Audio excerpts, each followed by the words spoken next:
looking at their perspectives on some of these happenings, including Kenya's diplomacy, the fact that politics in Kenya sahi tushafika ni kama tunaenda kwa debe kesho. That's the youth perspective. Later on the show? Later on we'll be having Clementina Kabutha, Ceci Mary Wanza and Christine Koku on this Kenyan reality show, The Nairobi Bachelor.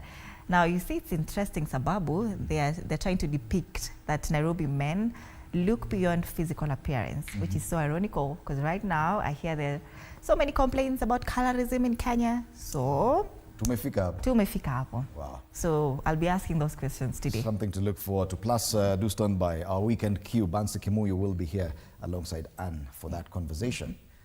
And it is a Feel Good Friday, so indeed DJ Granite will be here kutengeneza mambo ya densi. Nilisikia, by the way, Odida, you can actually dance. Super dancer.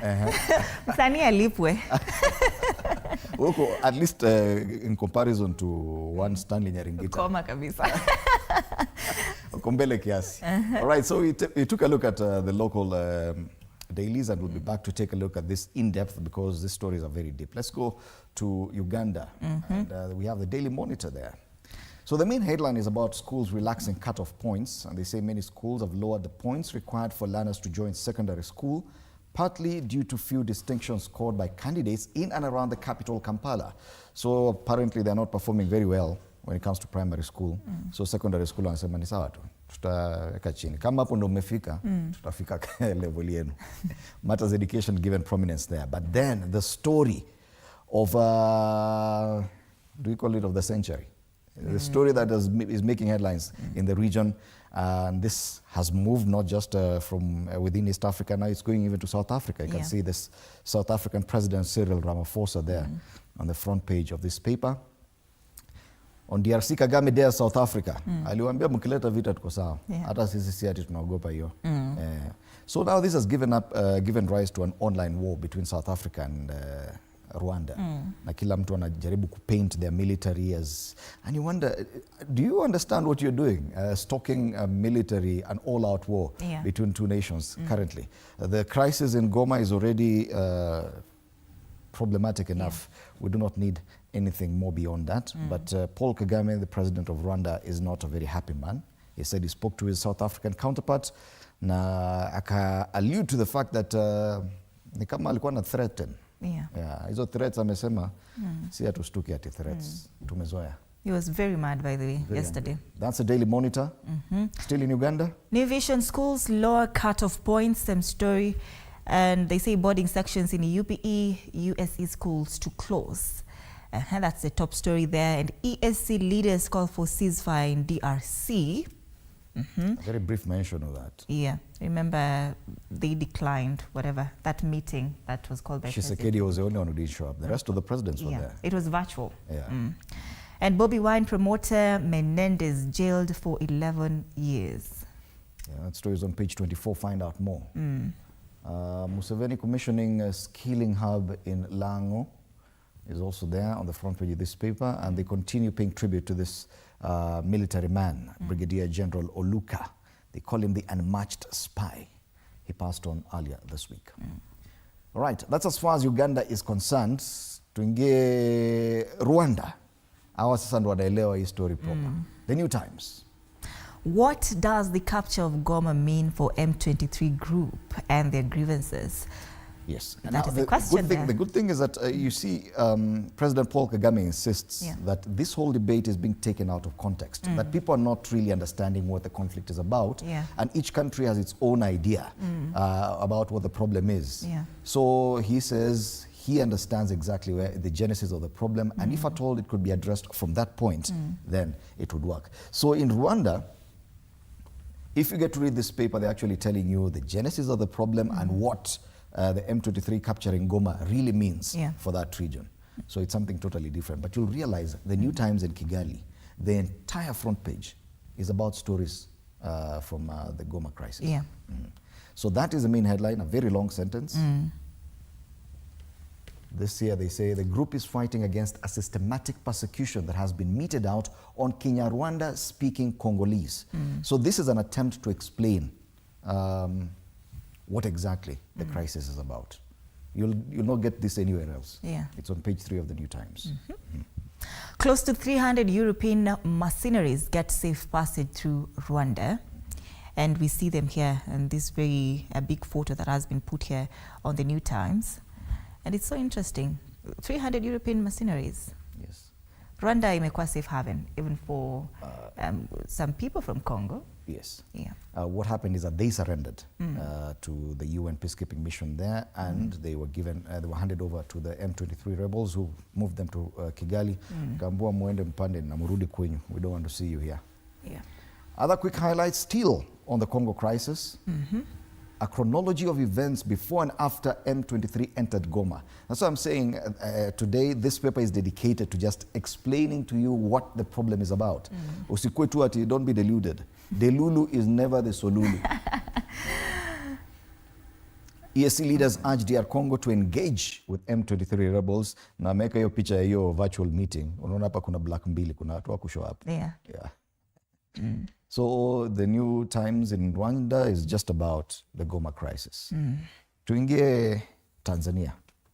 Madudu Kariakoo, that's a top story on Mwananchi, and Rais Samia afichua moto kwenye soko la Kariakoo ulivyotumika kuficha ushahidi wa ufujaji wa fedha, asisitiza mambo manne, mamilioni ya shilingi yaliyokutwa ghorofa lilipoporomoka yaanza kugawiwa. Wow.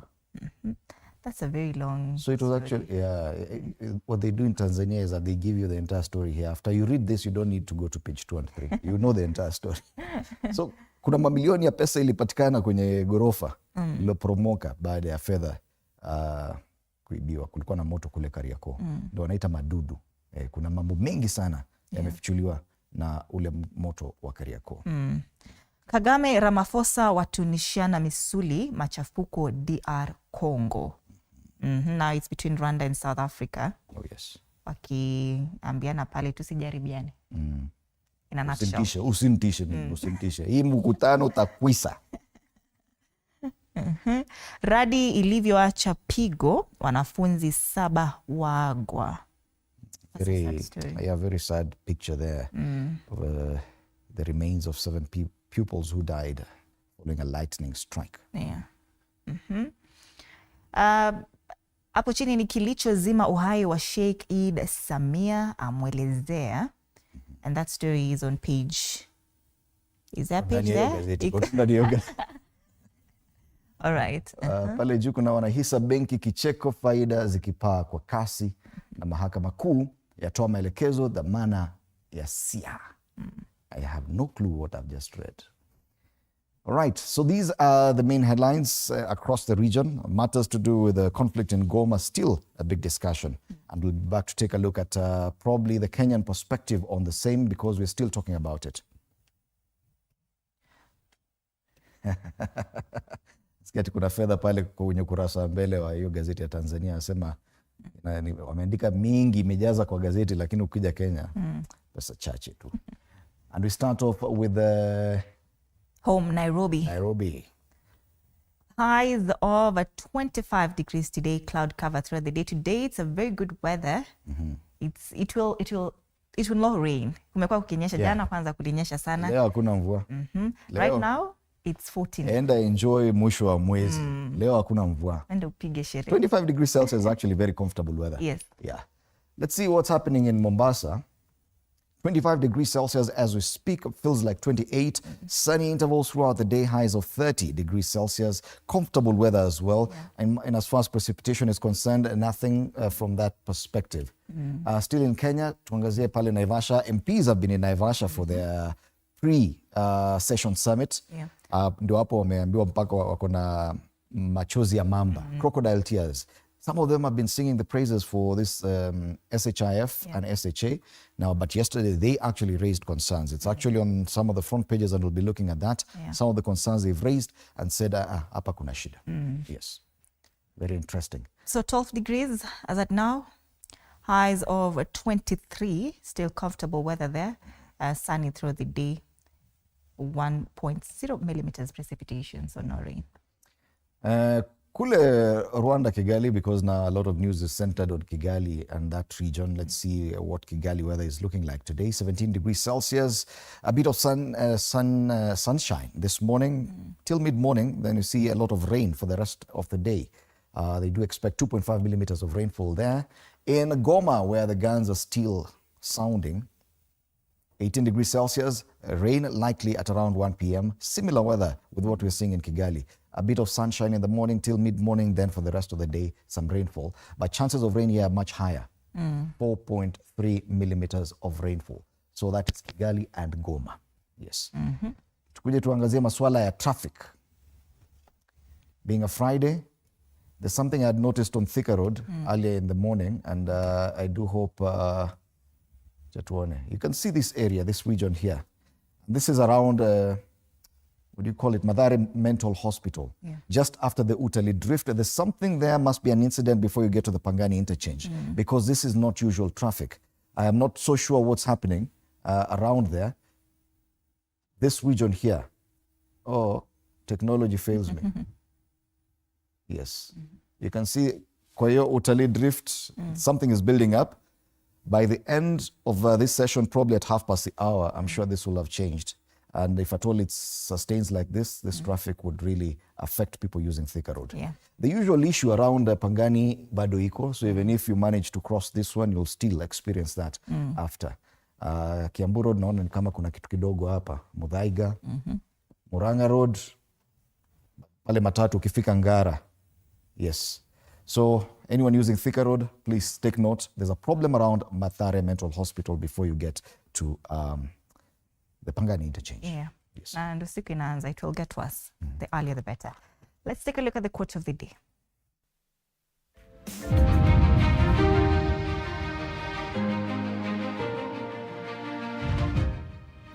Your life is your story, and the adventure ahead of you is the journey to fulfill your purpose and potential. Do not let fear write your story for you. Instead, let courage, passion, and perseverance guide your pen. All right, let's come back now and take a look at the dailies in depth.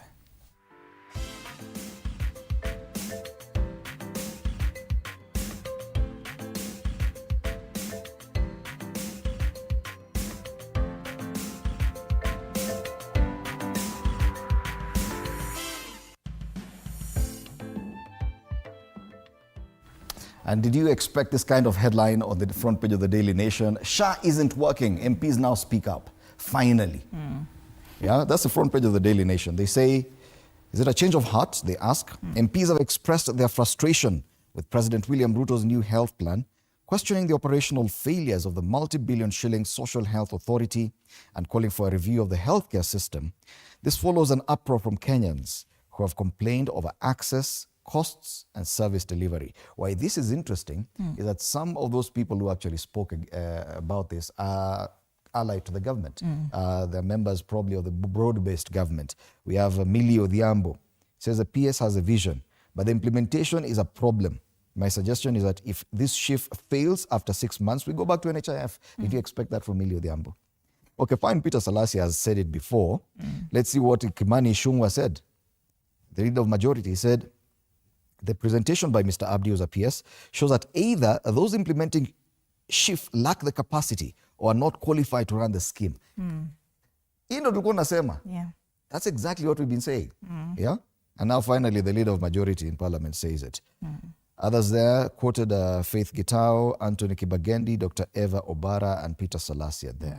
So presentation by authorities, officials who defended the scheme angered lawmakers. What happened was that officials from the health ministry were there to make a presentation before the members of the National Assembly who are preparing to get back to work next week, getting back after a long Christmas break. So different people making presentations, among them the health ministry officials. Walipomaliza wakaambiwa hapo. Haiwezi. And you know kumekuwa na a lot of changes kwa this SHA board. So if Kimani Ichung'wah is saying Mr. Abdi is actually convinced, then are we looking at another reshuffle or another compulsory leave? Well, may I believe is if you cannot work, then you shouldn't be there. Yes. You asked if I expected this from Millie Odhiambo. Actually, I did. I'm not surprised. Yeah. Her saying we'll go back to NHIF? Yes. Okay.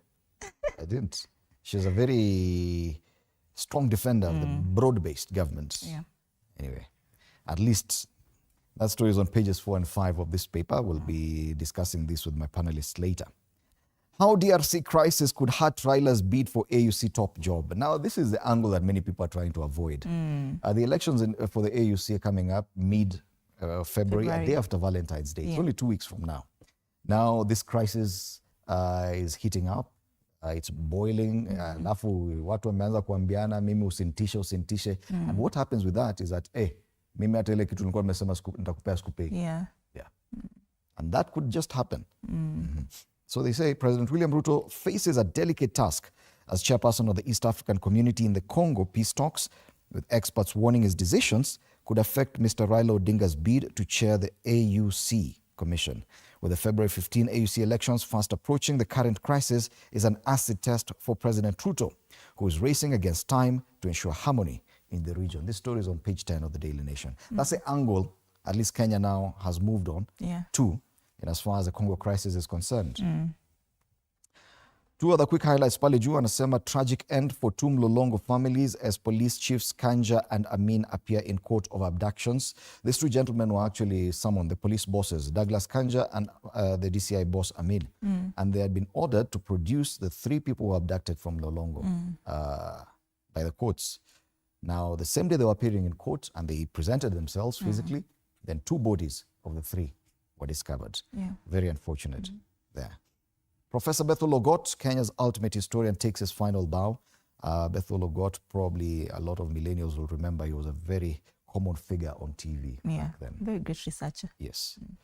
Obado and co-accused have a case to answer over Sharon Otieno killing. That story is on page 2. This ongoing murder case that has taken years. Finally, the court says Obado has a case to answer. And lobby alleges plot to harm Kome and Supreme Court judges. The story is on page 6. Yes, shame of 283 bills stuck in House committees and a very dramatic photo of the Nyeri Town MP, Duncan Mathenge, leading MPs in calling for the dismissal of a case against Grace Njoki, a woman who disrupted the Health CS press briefing in protest against frustrations with SHIF. Yana MPs walikuwa wamekasirika sana. Yeah. Right. So that's the Daily Nation this Friday.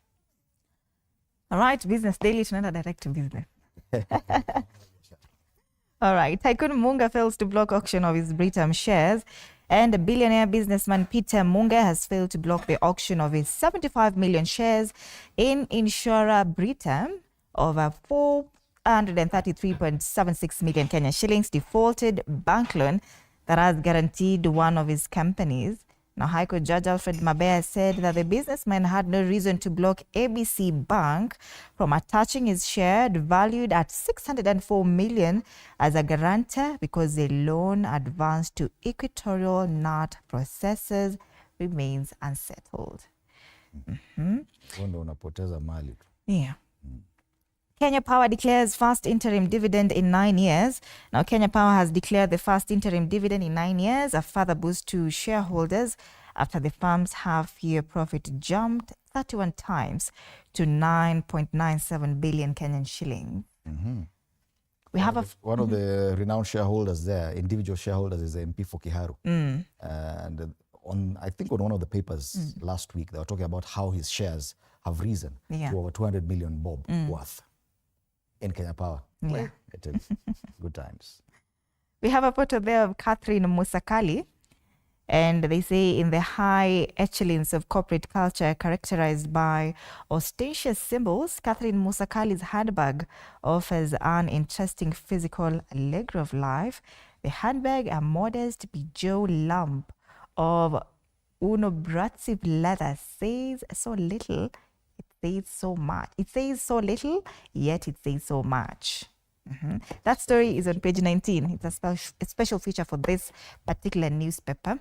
And CBK is seen making steeper rate cards to unlock credit. We've talked about this throughout the week. Sassini blames China buyers for disrupting macadamia supplies.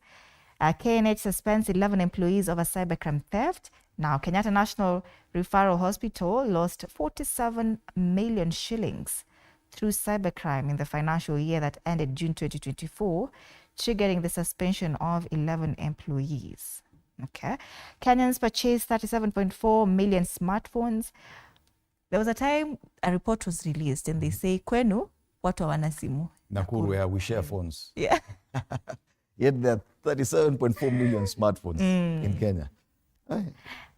Yeah. On the top step, public land should not be gifted to private developers in the hope of getting a few crumbs of affordable housing. Interesting. That's a quote there. And there's always a debate on public lands. How is it being used for affordable housing project? Machozi ya mamba ndio habari kuu kwenye ukurasa wa mbele wa Taifa Leo. Anasema wabunge waliopuuza kilio cha raia kuhusu ufaafu wa SHA sasa wapiga bautani. Mmoja wao hapa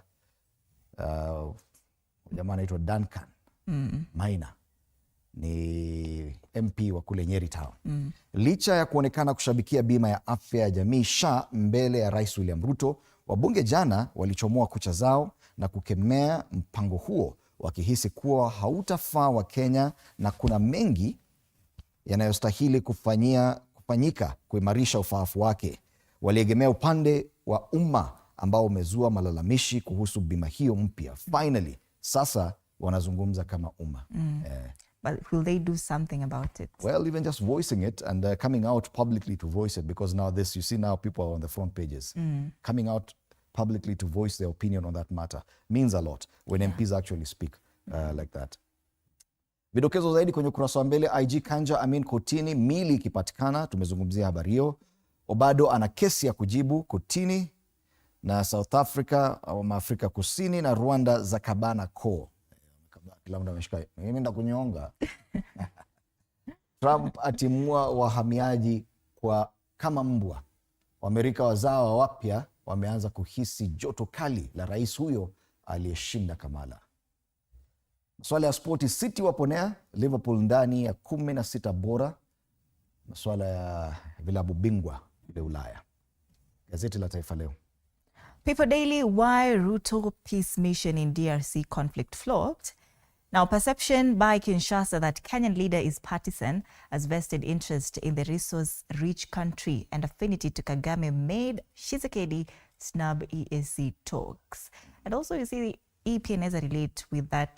There's a paper that has said it could also... The Daily Nation, yes. The Daily Nation, that it could be a crisis and could hurt Raila's bid for AUC job. Because now if they're claiming it's partisan, akienda pande ya Kigali, Rwanda, akienda pande ya Congo... Like, are we guaranteed that Tshisekedi will vote for the Kenyan candidate come election day? That's a serious vote. Yeah. Even Rwanda. Question mark. Kulikuwa na blanks mbili pale for that virtual meeting. At least Kagame attended. Yeah. Yes. All right. Tributes pour in for historian Bethel Ogot. We've talked about it. Ogot was a researcher of Kenyan history, a great one at that. And bodies of missing Mlolongo men found. 2 have been found, 2 still missing. While lawyers are vowed to boycott judiciary forum, that story is on page 6 of the People Daily. And that's the People Daily today. Right. On the Standard, abducted and killed is a big headline there on the front page, and they said murder most foul. On one hand, you have the Inspector General of Police, Douglas Kanja, and his the DCI Director, Mohamed Amin, at Milimani Court in Nairobi yesterday. They denied any knowledge of the whereabouts of 4 young men said to have been abducted. Now that is on one side. Then they juxtapose it with this. For 6 weeks, parents, friends, and colleagues of 4 young men have prayed, sued, and demonstrated that they be released by whoever has been holding them. 2 have been released, but as bodies in a morgue. Police have denied ever holding them, raising more questions than answers. And as the search for the other 2 men continues, 2 families will be left to bury their kin who died before their time. Stories on page 4. It's a very sad state of affairs. Just as Mutumwa, Martin, Ziuka Mwao, their bodies were discovered yesterday at the city mortuary. Meanwhile, Kalani Mwema and Stevie Kavingo are still missing. That's a big story on the front page of the Standard. Other quick highlights: Obado in the soup over girl's murder. We've seen that. Trump's orders cut deeper than imagined. People are still reeling from some of the orders Donald Trump has given. Yeah. Nabado, Paleju, hospital to pay parents for fatal dose on baby. Yes. A hospital has to pay 1.5 million shillings to a family. They gave a dose to a baby who unfortunately died. Farmers are beat over fertilizer. Bank okayed to auction 1.2 billion shilling land. And finally, in sports, Real ready for any opponent in Europe. And that's the back page of the Standard. Real Madrid say, we do not fear no one. Jana kulikuwa na the other small league ya Europe, inaitwa Europa League. Where it's usually played on Thursday when people don't watch football. So kuna watu kama Manchester United wako huko. Na wanda hutawasikia hata saa hii asubuhi wamenyamaza. On the front page of the Star. Why is IEBC panel unable to work? Now, public conscious about its timelines and delayed planning for the next general election. And that story is on page 4 and 5 of this newspaper. The selection panel for recruitment of commissioners of the Independent Electoral and Boundaries Commission is yet to convene its first meeting, nearly a week after President William Ruto appointed its members, and no explanation has been given for the team's inability to hit the ground running, despite public anxiety about its timelines and already delayed planning for the next election. Currently, the IEBC lacks commissioners, a gap that hampers its ability to conduct by-elections, delimit boundaries, and manage significant procurements. Right. We see a photo there of frustrated Matatu crew as he kicks up a fuss over hawker menace. And they say Matatu operators play football on Tomboya Street during a strike to protest hawkers occupying their parking space in the Nairobi CBD on Thursday. Now, police officers keep vigil along Moi Avenue to clear many buses and 14-seater matatus that had been used to block major roads in the city center. Now, this has been a problem for a very long time in the CBD. Wezi hata pita, wacha magari, wewe mwenyewe uwezi pita. And Governor Sakaja has been trying to fix that issue. Yeah. I think it's also boiling over. Other businessmen feeling the pinch as well. Yeah. Obado put on his defense in Sharon Otieno murder trial. We've touched on that. And obituary Ogot, towering crusader of African history, dies aged 95. He died yesterday at a Kisumu hospital. And on the top strip of this newspaper, we see Police IG Douglas Kanja and DCI boss Mohammed Amin while in court yesterday. Right. That's the Star. That's the Star. Tulikuwa tushaangazia magazeti ya kule Uganda na Rwanda na Tanzania. Tuangazie caricature. On this caricature, this is a Daily Nation today. We have caricatures of two gentlemen, each speaking on a podium, the deputy presidential podium, with cameras looking at them. On one podium, we have huyu jamaa anawekewa crown ile ya mlima na kuna mitego kila mahali. So I think we know who. That's the former deputy president, and he says, yes man deputy president. He's calling the other person a yes man deputy president. Alafu mwingine anasema former yes man deputy president. A case of the pot calling the kettle black. Oh, yes. That's a Daily Nation. And the Star, we see a photo there of Tshisekedi, that is a caricature of Tshisekedi, the president of DRC. We see down here a caricature of Cyril Ramaphosa, and that is the South African president. And a caricature up there of Rwandan President Paul Kagame. And who is that other one? I still don't know, because the blue shirt, jamaa anavaa shati ya blue inakaa kama Uhuru Kenyatta. I'm not so sure if this is him. Yeah. But yes. But wako ndani ya pool in DRC, and we see Tshisekedi sinking. Everyone is dipping their fingers and hands into this mess. Yeah. Everyone wants a share of the cake. Yes. So that's the Goma crisis, making it to the cartoon on the Star.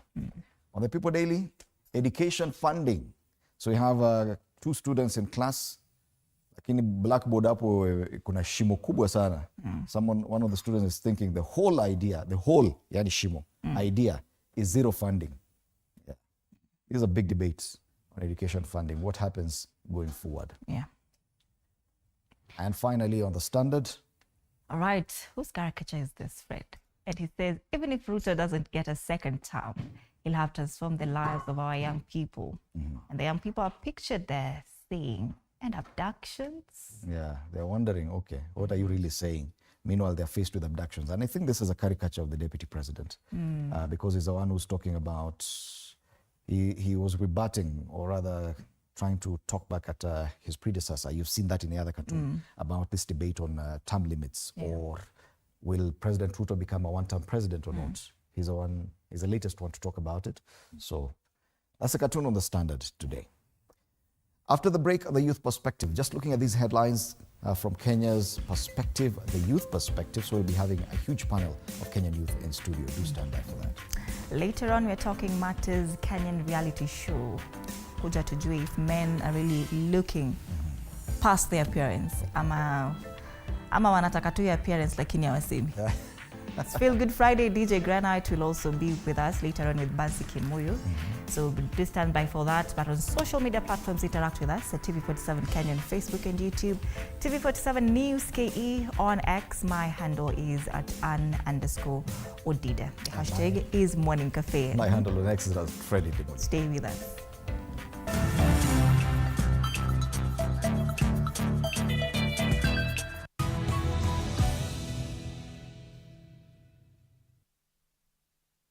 Discover.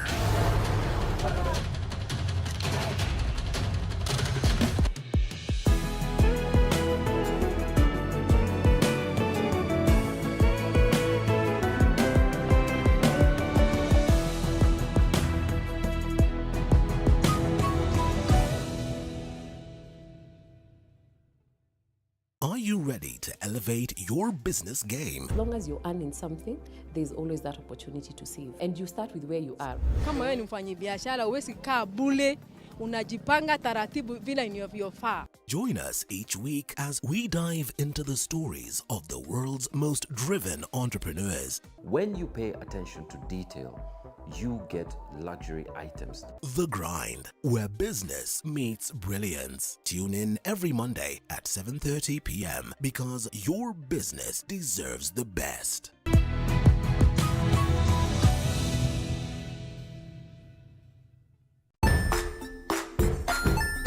Hey there, friends. Welcome to Kids on the Block, where fun and imagination come alive. We dive into magical world filled with exciting adventures and awesome friends. What position were you in? I was number 2. What position were you? Number 1. He decided to cross the bridge by his house and look for food on the other side. We're going to do half cup of chocolate chips, and the other one, we're going to do half cup of the blueberries. So, grab your imagination hats and get ready to explore with us. Join us every Saturday at 9 a.m. for new friends, amazing stories, and tons of laughter. Join us as we explore the journeys of those who defy the odds and break barriers. We dive deep into the stories of triumph. Sometimes when parenting a child with a special need or whatever disability, family life becomes a bit complicated and you may end up raising the child on your own. Here, we inspire. I have a farm which one we showcase with other dyslexic youths and autism how to farm. Motivate. It's never easy, but what we do, the best thing is to work with another parent who has an elder child than yours. And break through the barriers one story at a time. Push your boundaries beyond the limit. Saturdays at 8 p.m.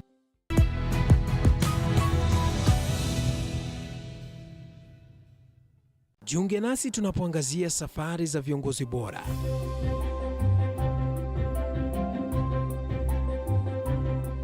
Kutoka kwa ushindi mkubwa hadi masomo magumu. Wakati wetu kwamba wasichana si wa kusoma, ni wa kuolewa, ng'ombe ipatikane, wazazi wakuwe watajiri. Tunashughulikia yote. I wish I were a better investor.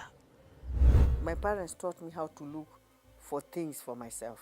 Tazama Mfahamu Kiongozi, ambapo kila kipindi kimejaa maarifa, mikakati na hadithi za kukuza azma yako. For me to succeed, I have to fight. Kila Alhamisi saa 1:30.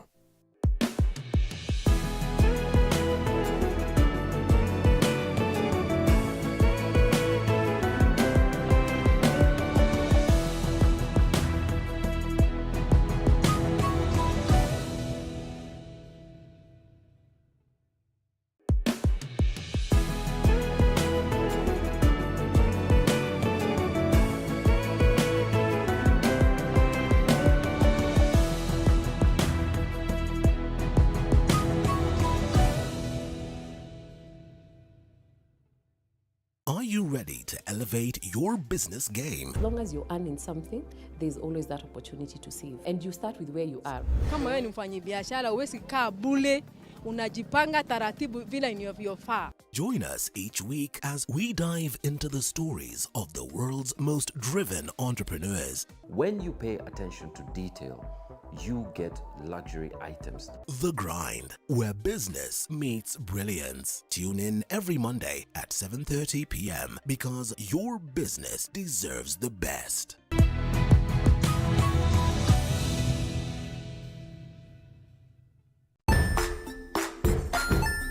Hey there, friends. Welcome to Kids on the Block, where fun and imagination come alive. We dive into magical world filled with exciting adventures and awesome friends. What position were you in? I was number 2. What position were you? Number 1. He decided to cross the bridge by his house and look for food on the other side. You're going to do half cup of chocolate chips, and the other one, we're going to do half cup of the blueberries. So, grab your imagination hats and get ready to explore with us. Join us every Saturday at 9 a.m. for new friends, amazing stories, and tons of laughter. Join us as we explore the journeys of those who defy the odds and break barriers. We dive deep into the stories of triumph. Sometimes when parenting a child with a special need or whatever disability, family life becomes a bit complicated and you may end up raising the child on your own. Here, we inspire. I have a farm which one we showcase with other dyslexic youths and autism how to farm. Motivate. It's never easy, but what we do, the best thing is to work with another parent who has an elder child than yours. And break through the barriers one story at a time. Push your boundaries beyond the limit. Saturdays at 8 p.m.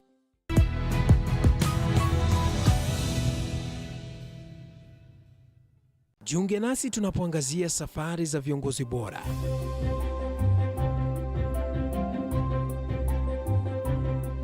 Kutoka kwa ushindi mkubwa hadi masomo magumu. Wakati wetu kwamba wasichana si wa kusoma, ni wa kuolewa, ng'ombe ipatikane, wazazi wakuwe watajiri. Tunashughulikia yote. I wish I were a better investor. My parents taught me how to look for things for myself. Tazama Mfahamu Kiongozi, ambapo kila kipindi kimejaa maarifa, mikakati na hadithi za kukuza azma yako. For me to succeed, I have to fight. Kila Alhamisi saa 1:30.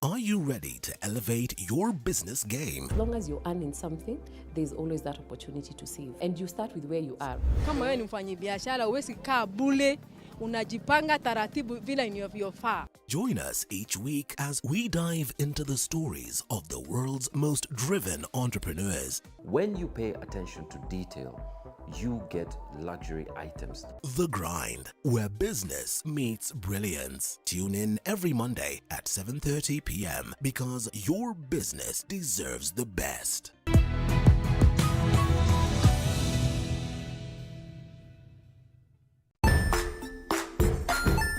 Hey there, friends. Welcome to Kids on the Block, where fun and imagination come alive. We dive into magical world filled with exciting adventures and awesome friends. What position were you in? I was number 2. What position were you? Number 1. He decided to cross the bridge by his house and look for food on the other side. You're going to do half cup of chocolate chips, and the other one, we're going to do half cup of the blueberries. So, grab your imagination hats and get ready to explore with us.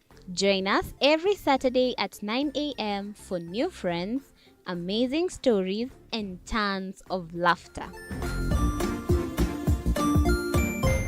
Join us as we explore the journeys of those who defy the odds and break barriers.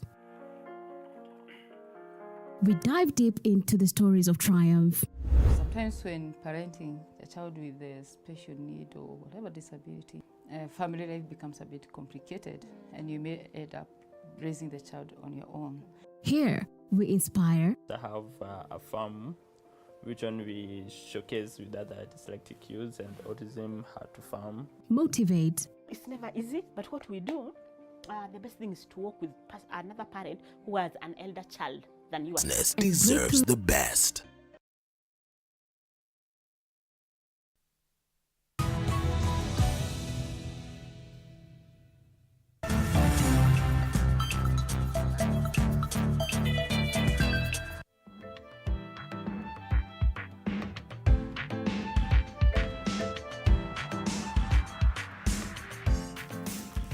Good morning and welcome once again to this edition of Morning Cafe. My name is Fred Indimuli. Time for us to take a look at the state of the nation, but today being a Friday, we have the youth perspective. We have a group of youth here with us this morning who will be helping us understand from their own perspective what the headlines mean for them. And allow me to do a quick introduction, beginning with Bwana Nick Mwangi, who is the Secretary General of the Kenya Hadi Party. Karibu sana. Next to Bwana Mwangi, we have Miriam Katheu, who's an auditor. We also have Dr. Derek W. Barasa, a youth leader. We have, behind there, we have Fred Mukua, ESC Youth MP. We have Alo Denish, youth leader as well. Kabala Kile has been on this panel before, Nairobi Deputy Chairperson, NAC Kenya. And last but definitely not least, Lodrick Chirchir is legal and political analyst. Karibuni sana. So just a quick look, and I can see you have copies of the headlines today. I'd want to draw your attention to the one on the Standard, where it talks about abducted and killed. Now, the issue of abductions has affected the youth mostly. Now, we see that on the very day that the Inspector General of Police, Douglas Kanja, and his DCI counterpart, Mohammed Amin, finally appeared in court, two bodies out of the four people who had said to be abducted last month in December were found dead. Two people were found dead. Their bodies were discovered at the city mortuary yesterday. Now, this debate about abductions continues. Nick, let's start with you. And it would appear there's no end in sight. Finally, when the courts have managed to get the attention of the police IG, then bodies are discovered. How does that make you feel as a Kenyan youth? Well, good morning, Fred. And to many people, to young people today are really devastated about the whole issue of abduction. And we are asking the government of the day, is it doing it intentionally to silence the youth? Or is it a way of undermining the constitution? And we are seeing a trend in the IG's office. Masengeli had the same issue. He was summoned to court. He had to pay a fine and apologize to court. We have seen Douglas Kanja and Amin being summoned for the last 3 or 4 weeks, the same scenario. So we are really devastated because earlier we were having a conversation with my colleagues and I was asking them, what happened to Utumishi kwa wote? And it's making Kenyans and young people really frustrated because the first line of defense for we Kenyans is running to the police. Mm-hmm. Then, the police have said yesterday in court, they said none of these people were in their custody. Both the police IG and the DCI boss said none of these people were in their custody, yet bodies keep showing up. And that's a question, Fred. We'll take this conversation forward, or should we just be sitting comfortably and waiting for more bodies to show up? Fred. To my point of view, we should take this conversation and make it a national crisis so that we discuss more and find exactly who is behind all these killings, and it should be addressed because we can't lose this young generation who are promising, innovating, and who will bring the Kenyan future politics and leadership into the next level. So we need to actually address things. It should not be a matter of blame games of who is doing this and this. And the government of the day is the government that was elected to serve people and protect them, as it is stated in the Constitution. So it is their mandate to make sure each and every person, irrespective of racial or where he come from in terms of political perspective, he should be protected. And as the Constitution states, there is that freedom of expression. But it has become to attention that after you have expressed yourself, your freedom is no longer guaranteed or it is compromised. So to my point of view, I think the government should uphold the Constitution and give people a chance to express themselves. Yes. And in case if there's some frustration, they should impress dialogue. Like I was in Kenya Kwanza campaign, during the campaign. What I used to do to see the president doing is no longer there. He used to even go to the streets, talk to Mama Mboga directly, go and visit border, listen and get their feedback. And that's where they drew that plan. So then from there, once he was elected, he changed totally. He no longer listened to the people. And even the cry you see in the streets, it is also a sign of public participation. And nowadays things have become more advanced.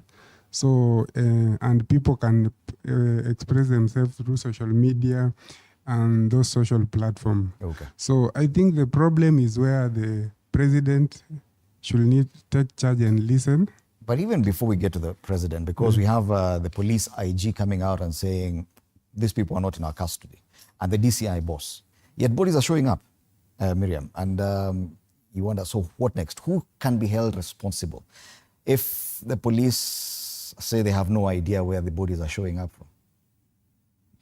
It's quite unfortunate, this whole culture of abductions and killing the youth.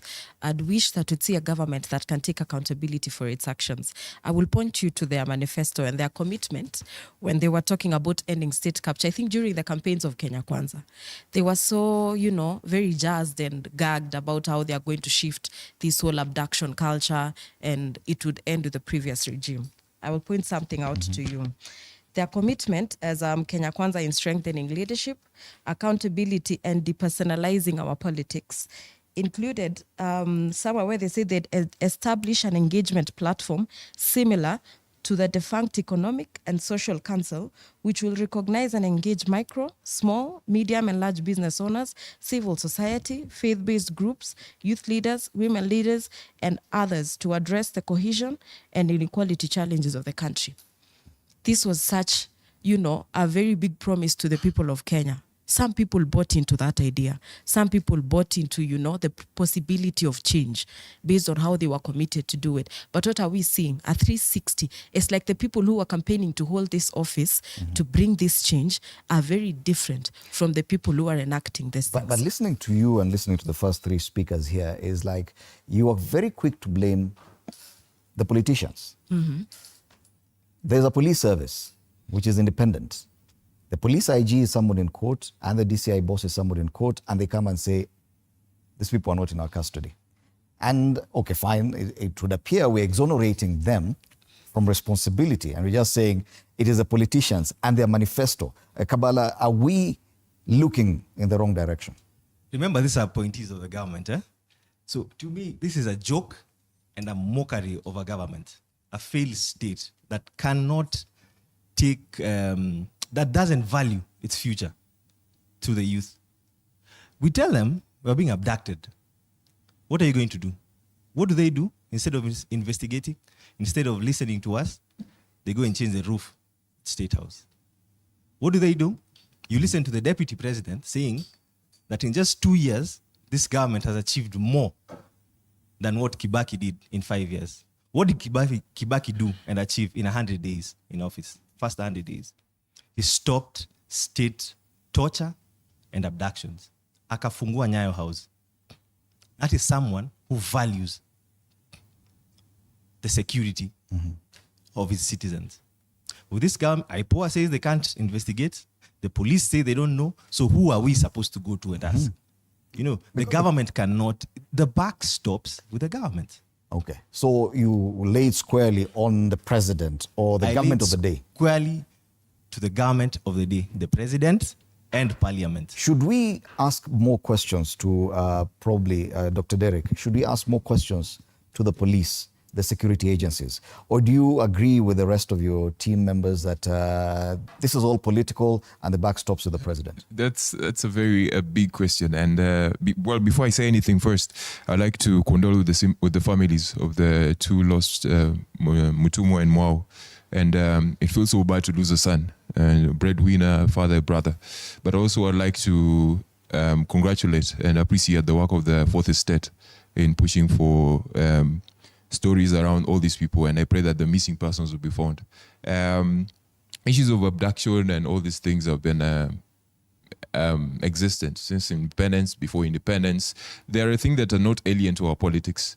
And I do not want to debate issue of fact over matter. I want to go into the issue itself. The question that you ask me is an issue based on examples.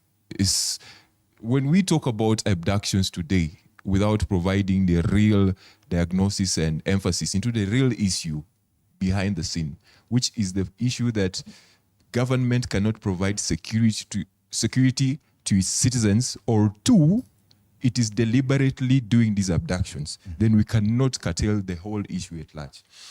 Now, pre-existently, the issue of abductions is best understood in a way that government is maybe paying a deaf ear to one of the main vestiges of democracy that we believe in, that is contestation. That once we participate in an election as citizens, we are not supposed to stop there. We're supposed to follow up our leaders and contest with them, call for accountability and transparency. And if that does not happen, things like this, abductions and kidnappings, will happen. So preeminently, when we see a government acting on knee-jerk reactions and doing all the things, we see a government in panic. And one thing that I can actually resound over and over is that we've seen this over. We've seen this in the USSR. Mikhail Gorbachev died about 2-3 years ago, and one thing that we know him for mostly was the reforms that he tried to bring about. He came in at a time when the USSR was having the archetypical examples that we see in Kenya today. Forced disappearances, kidnappings, abductions. And one thing that he tried to push for was what he actually called a glasnost, that he can actually embody free speech into the body element of the politics of the USSR. Well, there was a lot of contestation about it, but one thing that we remember is that the government did not hearken to that call and understand that it was okay to picket, it was okay to demonstrate against the government, it was okay to hold the government accountable. Once they did not understand that, the government fell into free fall. The USSR dissolved. And right now, we see what we see is small states and a protracted war that has caused war in the Far East and all that. Are you saying that this action by the government could have really worked, probably, and led to the lowered temperatures from last year? That the youth wameingia baridi sasa? I want to believe that government is the most blessed system in Kenya. It is the biggest institution that has ability to investigate, understand, and handle crime in itself, actually, within Kenya. However, we are seeing a government that is actually not using its facilities and what it actually has. We have a lot of budgeted institutions in Kenya, DCI, all this intelligence service. But in one way or the other, should we ask them that, are you bad at your job? Can't you actually go down and actually understand that there's something that you're not doing at work? Or the people at the top, and all these people, why do we need to change faces and all that? Yeah. I think we've understood the problem. The problem is there. But what kind of effect has this had on the youth now? Because the youth of Kenya managed to stop this government on its tracks last year in June, forcing even the president to reject a finance bill. But it would appear that in January 2025, that agitation is no longer there. The issue of abductions is going on. The tactics may have changed, but somehow, something has changed in as far as that kind of uproar that the youth had last year. Do you agree that that is the issue? Hello, Danish. Thank you very much, and good morning. Yes, first of all, let me appreciate being in a youth perspective. We know very well that youths bring new perspectives, normally challenging the status quo and paving new way for innovations and advancement. Now, Kenya is a democratic country, and democracy, as I understand it, is a garden where the seeds of liberty and the seeds of leadership are sown by the hands of many. And so therefore we plant this government in place. The power of this government is a sacred trust that is only justly exercised when it protects the rights of its populace. What's happening currently is very unfortunate, the abductions. It only means that this government has forgotten that it is there courtesy of the people. It has forgotten that it's a government, it's a democratic government, which is the rule of the people, for the people, and by the people. I think one thing that I can say is that in as much as we've made advancement in the recent past in terms of our democratic processes, this government has seen as at least making some steps backward, considering what we've witnessed. There has been an uproar. There has been political. Yes. Yes. The question is, have the youth surrendered following all these abductions? Are the abductions working? Have the youth finally given up and said, okay, fine, ngumu? That's the question. No, I don't think the youths have surrendered. It's only that the youths maybe have lost a common grounds to fight. You see, when the youths come together with a common purpose, the world bends towards that direction. But what we have witnessed in the past is too much intimidation, too much manipulation from the government, and therefore you can see even the youths who came out strongly to criticize the government, some have been abducted, and despite it has had an effect on their actions going forward. So you do admit that something has changed, because fine, the expectation was that after the events of June 25th, 2024, that definitely the government was going to try and push back, yes, to counter that resistance. And it has. Has it been effective? Have you lost steam? Lodrick, what's your take on this? I think there is an illusion that most youth live in. Without proper leadership from the youth, we cannot conclusively say that youths can come up with something from that perspective where you are saying they have lost credibility in a way. And I want to say this from the perspective of what we are missing as youth is that we were lying to ourselves before. When you look at the events of 25th, people were speaking from the angle of we are going as a team together. But a lot of interest started coming in. You realized most of the youth started going after their own personal interest. And the main goal was lost, which was we want to work together to make sure that we achieve a certain goal. But you see, when some particular youths come and change the narrative, it is so hard to progress. So I think it is not the issue of abductions that has stopped the youth from, you see, speaking or coming out very clearly. The confusion was always there. Yeah, there is a confusion in a certain way. Naipame, do you agree? Because the youth were very clear on their mission last year. But right now, everything appears very disjointed. Even the resistance or upheaval or uproar online is not really aligned. Do you agree? Kenyan youth and any other youth know that the state is the state.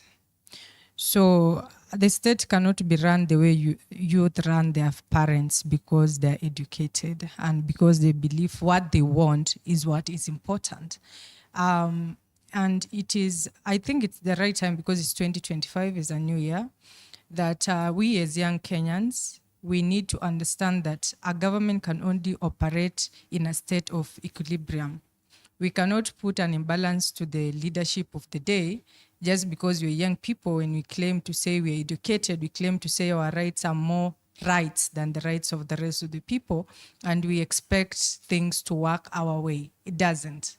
And that is why those people who are fighting us last year are fighting themselves this year without us interfering in any way. When you're saying us, I mean, those youth who are against the government are fighting themselves right now without anyone from the government side being on that. But the best of everything is that an economy is made up of social, political, and economic issues. That makes what Kenya is, that makes what any other country is. We have been focusing so much on one matter and leaving the rest outside, and that creates an imbalance, and that creates toxicity which we are experiencing right now within the country, because we cannot just focus on political matters and we leave important matters which are economic without talking about. If you ask a youth, like, what are the microeconomics policies which the government has implemented in the last 2 years, they cannot tell you, but they will tell you. But they will tell you. The agitation against the finance bill was about economy. It was about the economy. Are you saying it was political? But do they understand that the macro policies that the government has implemented is what has brought the inflation rate to 2%? In the last 16 years, Kenya has never experienced that. But we don't appreciate that. No. But we are so quick to say, no, the political space is toxic. Remember, politics doesn't work if the economy is not working. And policies don't peak instantly. Right? So these policies the government has put in place, Kenyans should respect, and the young people should understand them. We should not politicize everything. And you appear to have started something else. And I'm going to open up the space now. So it would appear there's general confusion about the direction the Kenyan youth should take or are taking right now.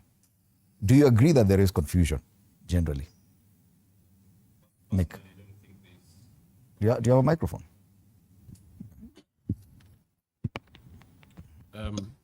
First, I don't think there's confusion. And Kai seems to be a stranger in Jerusalem because we are living in Kenya. She has admitted on which side she's speaking from. Yes, and which is fair. I just wanted to remind her that there's still the new education funding model. Has nothing at all to do with politics. There's still the SHA. Has nothing to do with politics. Fred, but that's beside the point. On the 10th of January, the president told the young people to learn manners. And you see, Fred, he was talking to our parents. And this war is not just about the young people or the youth. Because right now, our parents are having reservation for us speaking. Because when we speak, the president tells our parents, teach your kids how to speak, teach them not to talk and when to talk. So it should be a wholesome kind of conversation or combination, because our issues, whether young or old, are the same. The other day we saw the old lady, Grace Joki, who was abducted or arrested in hospital, a 61-year-old lady. What was she fighting for? The same things that we are fighting for as young people, that we need good education system, we need good health coverage, we need job opportunities, right? We cannot fight for economic policies, yet there are no jobs. All right. But do you admit, Miriam, that probably the voice has been dimmed somewhat? That the shift from the streets to online agitation probably changed the game? Has it worked? Do you think that's the best way to go forward? Well, the shift is okay. It's working because you can see the big political figures, people who influence change and policies, wanting to come to these platforms to engage the youths. Have people been deemed? Not quite. Are people growing cold feet? I don't think that's the case. Of course, we will have to acknowledge that there's some fair intimidation based on how these things... so it has affected you to some extent? Definitely. We would be lying to ourselves to say that it's not affected people. You've taken a step back? Personally, I haven't, but some people have. But on the issue of over-politicizing issues, honestly, I'd want to pose this question to my teammates here. How dare you say that people are over-politicizing things? And based on how our system is created, policies are made by politicians, people in the assembly. We don't have our pastors influencing policy changes. Our teachers are not in the parliament. So if people are having an uproar against the political class, it's because we are aware that these are the people who should be making reforms, both constitutionally and policy-wise. So it's not a matter of people are over-politicizing things. We are holding the people who are supposed to be moving change accountable. Okay. Yes. The politicians are definitely act by the kind of actions they've seen online, being caricatures of people being put in caskets, and they're clearly not happy. Derek, do you think that can be sustainable going forward in the face of all these abductions? Yeah? Yeah. And failure of the youth sustaining that kind of online agitation. What happens next? Well, I think the Constitution actually, in its embodiment, tries to specify the different ways that citizenry can voice their concerns. The broad, commonly used word is picket, but there's actually many more ways that we can actually speak up to do it. And one thing that we must understand is that everything counts. Not everyone might actually go to the streets to speak out. Not everyone might storm the MOH like Njoki did. Not everyone might be a tycoon to fund the street protests or anything.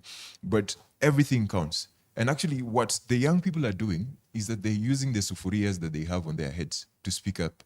They are going out there and banging the clubs on the drums and sounding and saying that in as much as we do not have power, in as much as we do not have all the basic privilege that you have in government, we can actually raise up these concerns. And we do believe that 1 + 1 is actually going to lead us into 11. This is 2025. If we have had young people start to voice up their concerns as early as 2024. Right now, if you look around here, I'm seeing a lot of party leaders. I think I'm the only person who's not a politician here. This is a demonstration that young So these are young politicians. So you guys accept that the need for your direct involvement in politics beyond the agitation online or even on the streets? Yes. I do believe that everything starts and ends in politics itself. The pure theory of law is one thing. I subscribe to the great Hans Kelsen, an Austrian jurist, and he writes something beautiful about the pure theory of law and how the law should actually be influenced about the majority, the voice, the popular opinion of people. And it's so important that young people can actually push their popular opinion into politics, and that should be the body element of our constitution and our body politic in this country. It is 2.5 years to elections, yes? Politicians are already taking over the discussions. Let's start with you, Kabala. You're a member of a political party. Are you convinced that the youth in all this, they feel disenfranchised? There's something they need addressed. They appear deflated. No. They don't? No. It's a change of strategy. Yeah. We left the streets to them. Went to internet, they followed us there. Look at Rigathi. Look at the women rep of Nairobi. They're all following us where we are because they're looking for us. They want to influence us, but they will not. We are focused.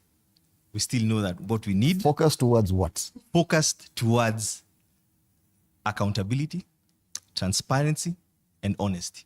Basically, good governance. That's what we are focused towards. And let me tell you, if you were saying about intimidation, if there was intimidation and the youth was scared, the first youth that was abducted, they would never, no other youth would have come out and get abducted.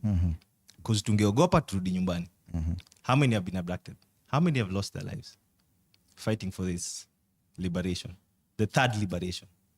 You know, so this is a fight between Gen Z and Gen Z with a silent M, Generation Mzee. So we lead and they follow. How are you going to win this war? Seeing as on the front pages right now, apart from negative headlines about the youth being abducted, we don't see the youth driving the agenda. It's politicians. Now some of them have even changed their tune about SHA. It has nothing to do with the youth. How are you going to influence change if you're not anywhere? Or are we saying the media is ignoring the youth, Fred? As you see from even the previous Mandamano, there is a change in the way politics is run. And us as youth, we are the majority. We are almost 75% of the population. So the only platform where youth can mobilize is through digital activism. So like the social media has become a very powerful tool where we can air out our issue, expose corruption, hold all the leaders accountable, and also mobilize for changes and policies that can bring change. And through this, we can be able to, the problem with the Kenyan political system is the issue of governance, where we see the youth are not underrepresented in the political space. And we see the same old people are being recycled. So through digital activism, this is the only platform where we can also it's the only platform. Take part. And because the issue is, and my concern is, you say it is the only platform. Yet it is not with these abductions, many youth are being scared. And Miriam said, yes, it is not there is fear. It is not the only platform, but it is the main platform where youth are. You can find youth and you can easily mobilize them through even when we are going to the street, it started online. Mm-hmm. So, and it was happening independently in different towns and even to the locals.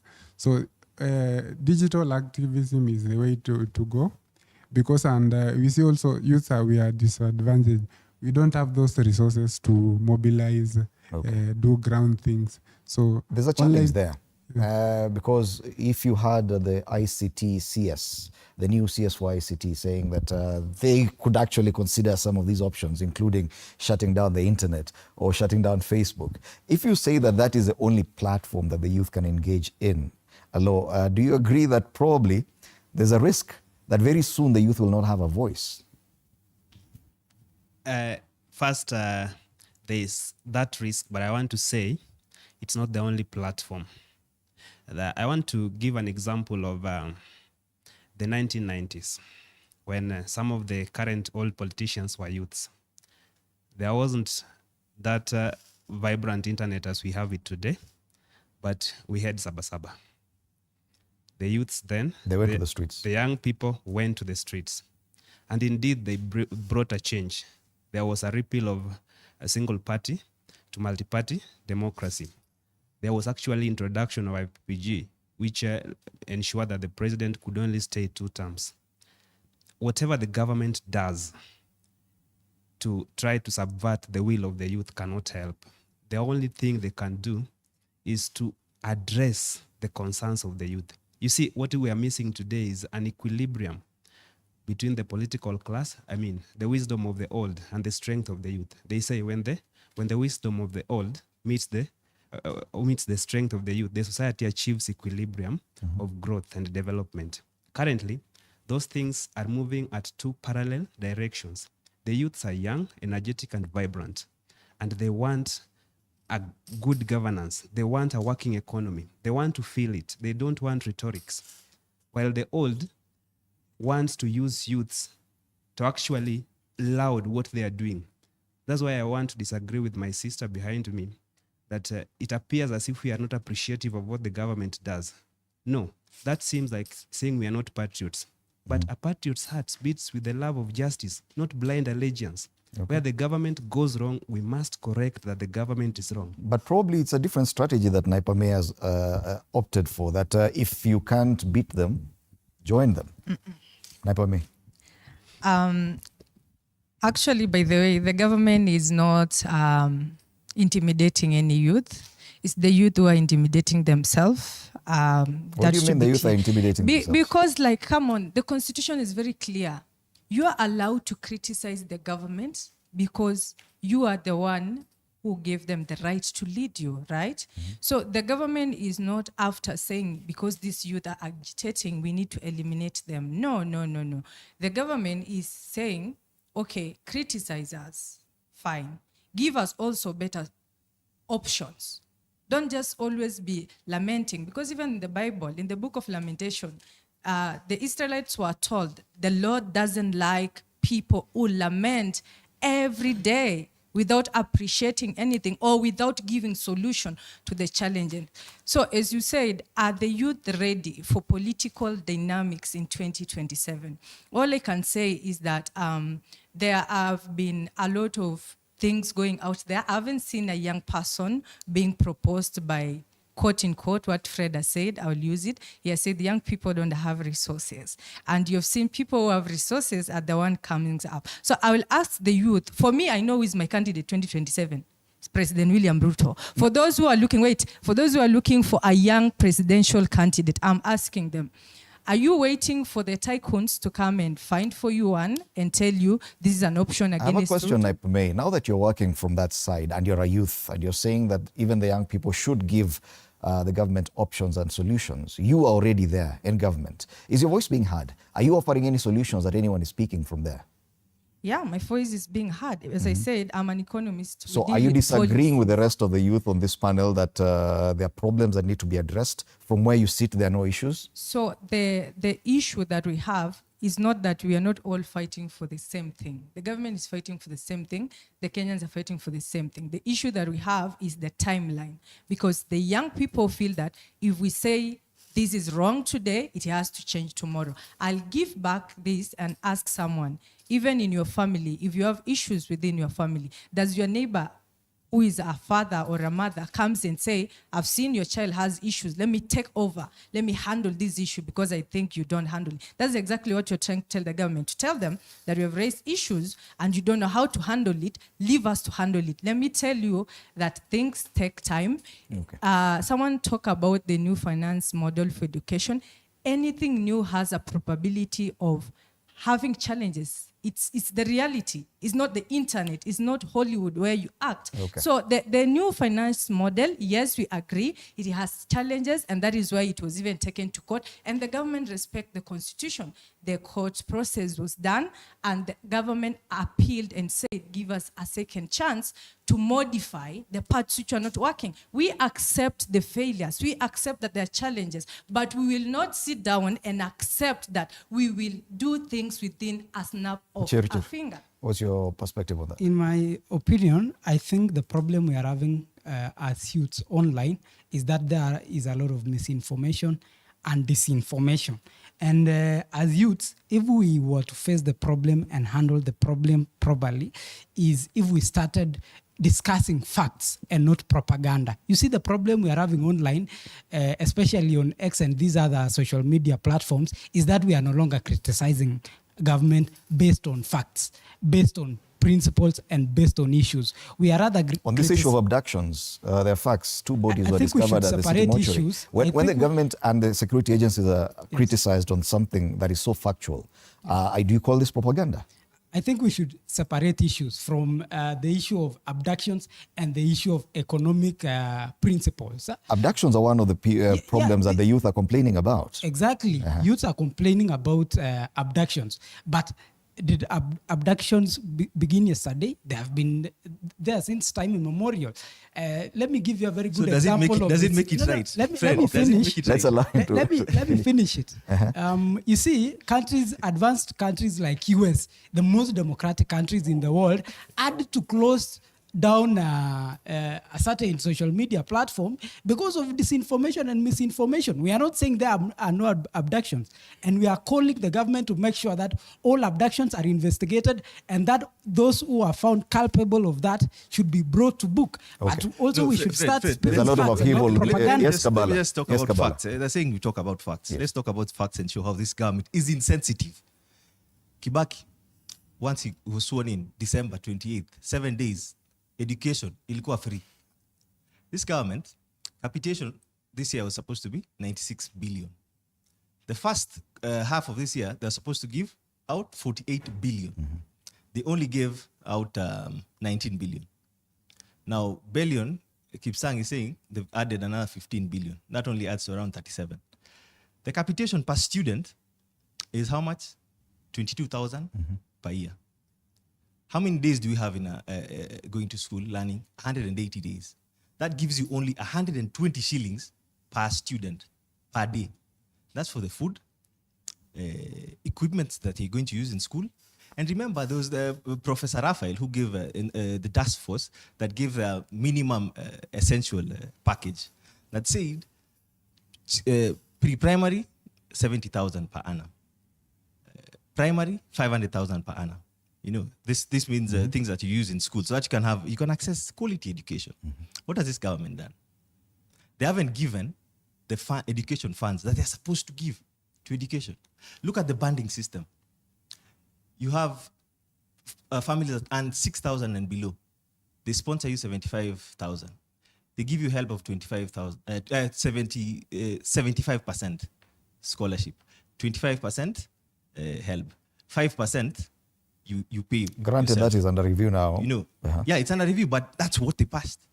So you pay 5% for yourself. You go for medicine, 600,000 per annum. What is 5% of 600,000? If they are sensitive and they consider the economic situation of the country. 3 million Kenyans are employed. Only 90,000 and above 100,000 Kenya shillings. 2.91 and below 100,000 Kenya shillings. You tax them, NSF is going to be added, housing levy. Our taxes are going to reach now 45% of your. They're proposing to increase pay. They want to also increase VAT. Now, what kind of government are you telling us that we talk about facts? When we complain, you start telling us that no, you just keep complaining. I want to give the people on this front row, Dr. Derek. I'll come to you later. Yes. What is your reaction? Because I saw you reacting to what the two people behind the two panelists were talking about. I had some laughable opinions. And in as much as I respect his opinion, I choose to disregard and disrespect it. So the thing is this, we need to separate fact from fiction, chalk from cheese. The thing, what Kenyans want, what young people want, is not to be listened to. We want government to do its mandate. Yeah, the government knows what it has to do. We had these negotiations with the government in the campaigns, in the pre-electoral process. You signed even youth charters. They know the status quo. They know the pacts that we had with them. They know what they have to do. That is on ground. However, what we see here is, I think, a playwright whereby I think those in government, particularly President Ruto, might be thinking he might be smarter than us with Niccolo Machiavelli's tactics, trying to be a king and making us, I think many of us have read The Prince and all that. But also one thing that Niccolo Machiavelli actually says is that the people always, you must always gravitate to the needs of the oppressed because the people need hope. Yeah, if we do not have hope, we are going to stand up and fight against him. And we are going to send him back home in 2027, his young people. So the dog that the president is using against us, that he thinks he can make us use sycophants like the people behind us here to go and say that abductions are something that have been there forever and ever. We should live with it. We should try to look at, maybe. I even had, there was a debate, I think last week, I saw on a certain TV channel, and somebody was trying to even go through breaking down the procedure of abductions and how legalized they have tried to make the abductions as compared to the previous past in the 80s and the 90s. I mean, how this is laughable. Okay. What is happening here? So going forward, because of time, I want us this conversation to move to the political solutions, if at all that is an option for the youth. It is 2.5 years to elections. Already politicians are reorganizing. Parties are merging, others swallowing others. More parties are being formed. According to the Register of Political Parties, at least 30 applications are before her desk for new political parties. People are getting ready for 2027. Yes? Are the youth hoping to be part of that process beyond just going to the ballot and casting a vote? Fred? Yeah, but we need to form our own party. If we join the old party, the only position we can given is as a startup is a youth leader. And that position is already, we have always been categorized somewhere that you cannot even influence any policies. So in 2027, I urge youth, because there are almost 8 million people who never voted last time. And we have another package of around 7 million Gen Z who will be voting for the first time. So 2027 will be a perfect platform for youth to vie. And also, I think from now it will be no longer of issue of finances, because from the last time we will realize there are a number of governors and MCAs and MP who are old, who were unseated from their nini. So now people are more and more civilized. They know what they want. The only problem that might arise in 2027 is this politic of tokenism, where most of the politicians see youth as the tool of mobilization. Mm-hmm. So if we do more sensitization and we to the youths, so that they can take actively part in this politics, and through this sensitization, that is where they are. They will be given a platform to actively participate in politics. Nick here is an SG of a party, political party. Are you confident that that's the best route for the youth towards 2027? Given the fact that politicians have all the muscle, financial, ODM and the UDA have already grouped together, they're building their parties, they're becoming stronger and stronger. Well, Fred, ideally, if people had money, the likes of the current CS for ICT, Kabogo, would be elected in Kiambu. The issue is not about the money, because we have Muregi, who was elected in Meru County. We have Toto, who was elected in Bomet. Mm-hmm. So we young people are saying quite clear that we are ready. I think most of us are reading here on the same page. And we are trying not to normalize the things that the government is trying to normalize. The issues of abductions, the issues of systems that are not working. And regardless of the party, because we said here last week, myself and Kabbalah, that young people should come together. That this is not the time to fall into their bit, because what they are trying to do is separate us. But are you suggesting, Nick, that the youth should form their own political parties instead of working with the parties that are there and from within? I wanted to speak to that. I don't like the conversation that we see elections as a means and end to itself. That's the only gameplay that we can have in the political process, in the democratic system, is to prepare for an election and try to win or side with the winning party. I don't buy that. I think young people have a lot of energy. Baba started with, we know how he started his first day in politics. It was akin to something that we did last year on June 25th. And we saw what he has done to liberate this nation, the creation of, the return to multi-party politics and all that. The Kapenguria 6. Kenya has had a history of young people being active in politics even without standing in an election. And that's what young people actually have to do here. We have an auditor here. We have an economist auditor, all these learned brains here. If we sat down and looked at the facts and analyzed and did what we did last year in the period of June and July, we can actually push most of the bills that government is pushing through parliament. But this whole consensus that situkae chini and we go back and prepare CCP, we form our own political vehicle, it's an audacity of hope, yes. But the only problem, the shortcoming, the bottleneck there is that it creates disillusionment in case we lose, in case So do not win. If I hear you right, you're simply saying that the youth should focus more on demanding for accountability from the political class. Yes and no. What I'm saying, without necessarily being involved in the politics itself. Yes and no. What I'm saying is that we should be here every day. We should be in politics every day. We should not be in the future. I mean, the promise that we are seeing here is a path to frustration. Yet in 2.5 years, the political class will regroup, get elected to these positions, and maintain status quo. It is okay to plan that, but we need to be here every day and in the future, not just staying in the future. That whole analogy of future political party, I think, is a path to frustration, and we should not actually get stuck in that. Do you agree with that, Miriam? Not quite. I think the youth should be actively involved in the politics. They should vie for positions. I come from Kitui County, and in particular Kitui West constituency. We have a very young person who is going for the MP position. They have not yet declared what political party they are coming in. So far, the outfit does not matter because they're already driving change as they are right now. I pray for a time where belonging to a political party does not delude you into just being a psychopath and just enhancing what your party leader, supports.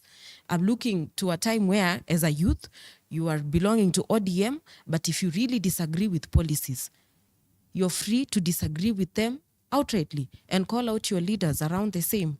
And again, you'll allow me to respond to something that my sister said. This thing of wasting time on lodging, things to the public, and then they fail, and then the government says, it's expected that there will be errors when you're implementing something new. Expected failure. Yes. What do you mean? How so? It's not part of life, especially when we're living at a time where you can conduct feasibility studies. The era of copying and pasting things that have happened in other, economies in the past years is long gone. Before you launch something to the public, why don't you just do a feasibility study? Does this really match to the needs of my people at this time? And the youths are not just people who are just angry at everything. I promise you, if things were working, the youths would be happy with the government. We're just not here at trying to fight the government because we want to fight. Okay. Yeah. Danish, on this issue, because I can see politicians now, MPs, the political class, yesterday they appeared to make an about turn on this issue of SHA, and they're now asking questions and saying there is a problem, including the leader of majority criticizing the arrest of that lady who was arrested after protesting at the Ministry of Health. Are these same politicians the people you believe will drive the change, given their hot and cold blowing every other day?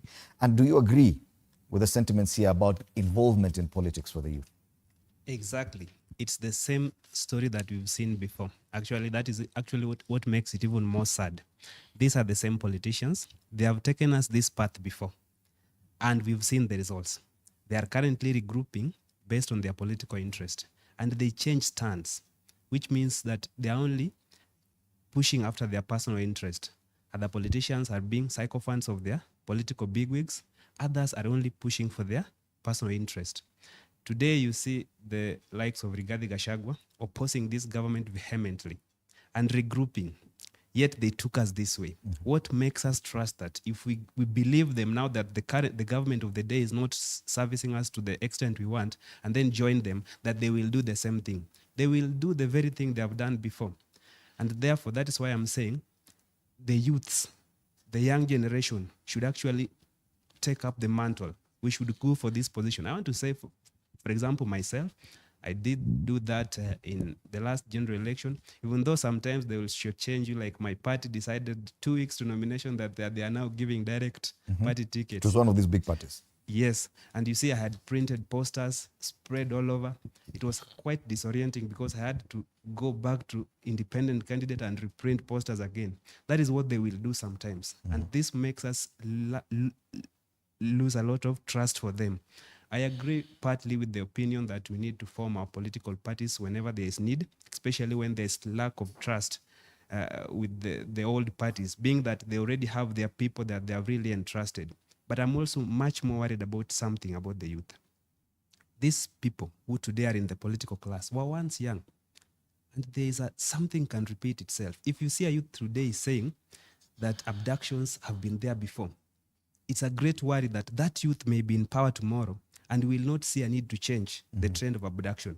That youth will continue abducting the fellow citizens and claim that it was there before. So the youth themselves needs a behavioral change, change in the DNA. They need to change the status quo.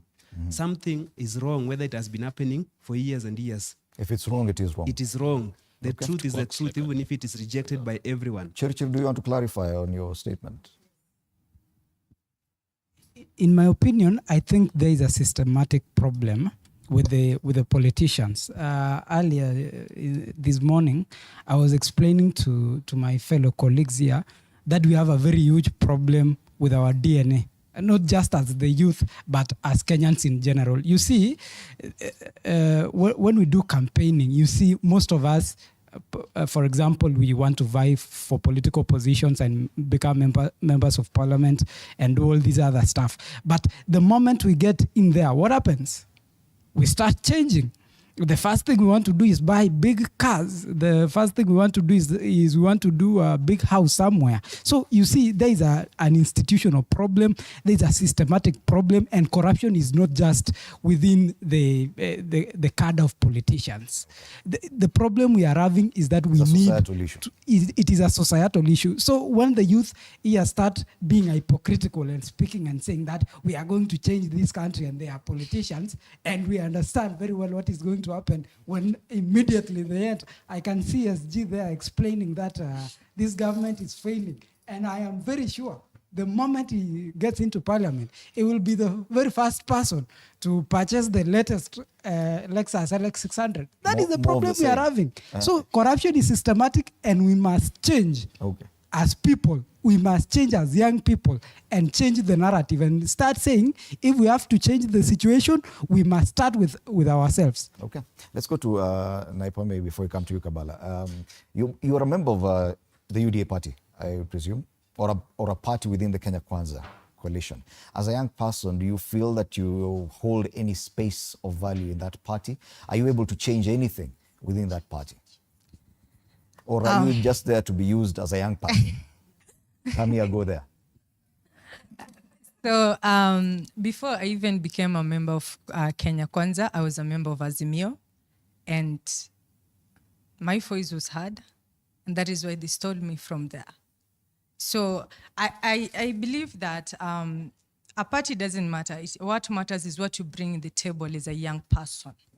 So instead of creating new parties, there's so many parties that have been registered, but they're dormant.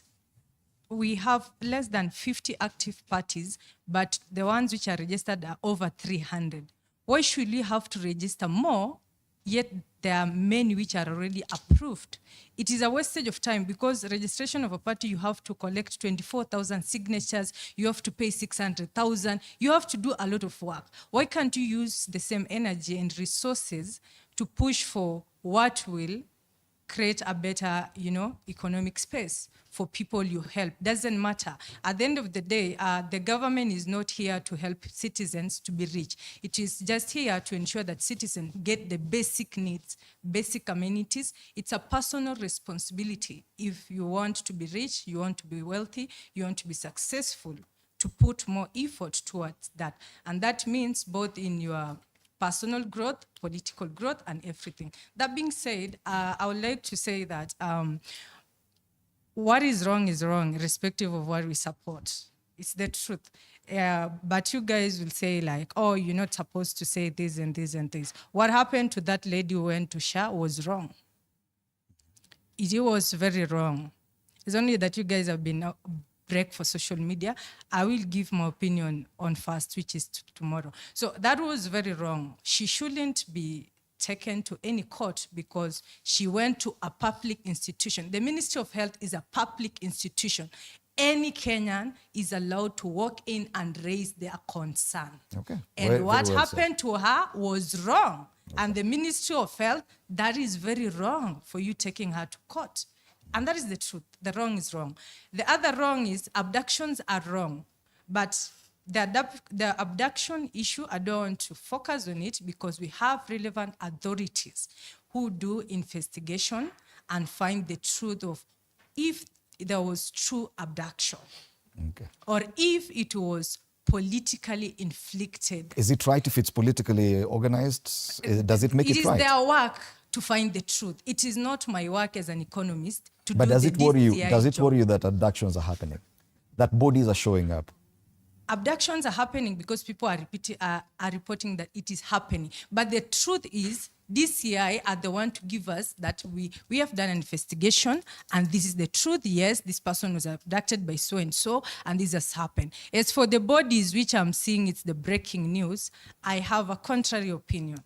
And there are even people who are speaking up. They have been with those guys in Mlolongo. They know what they have been doing, the economic activities, which might have led to their death. So I don't want to talk about something that is not in my line of duty. Let the DCI do the investigation and then give us the facts of what led The to DCI death. boss was in court yesterday, basically said they know nothing about that. Yes, and that he can't say anything because an investigation is not concluded. He's a DCI boss. Yes, He should know something. The investigation is not concluded. Okay. It's just the same way when I can tell you I'm pregnant, I'm going to give birth to 2 kids if I've not gone to take a scan and know the truth. So let's just wait. Let's give relevant authorities You see, Fred, time. how institutional culture. You see how insensitive a government is, percolates downwards to a young lady.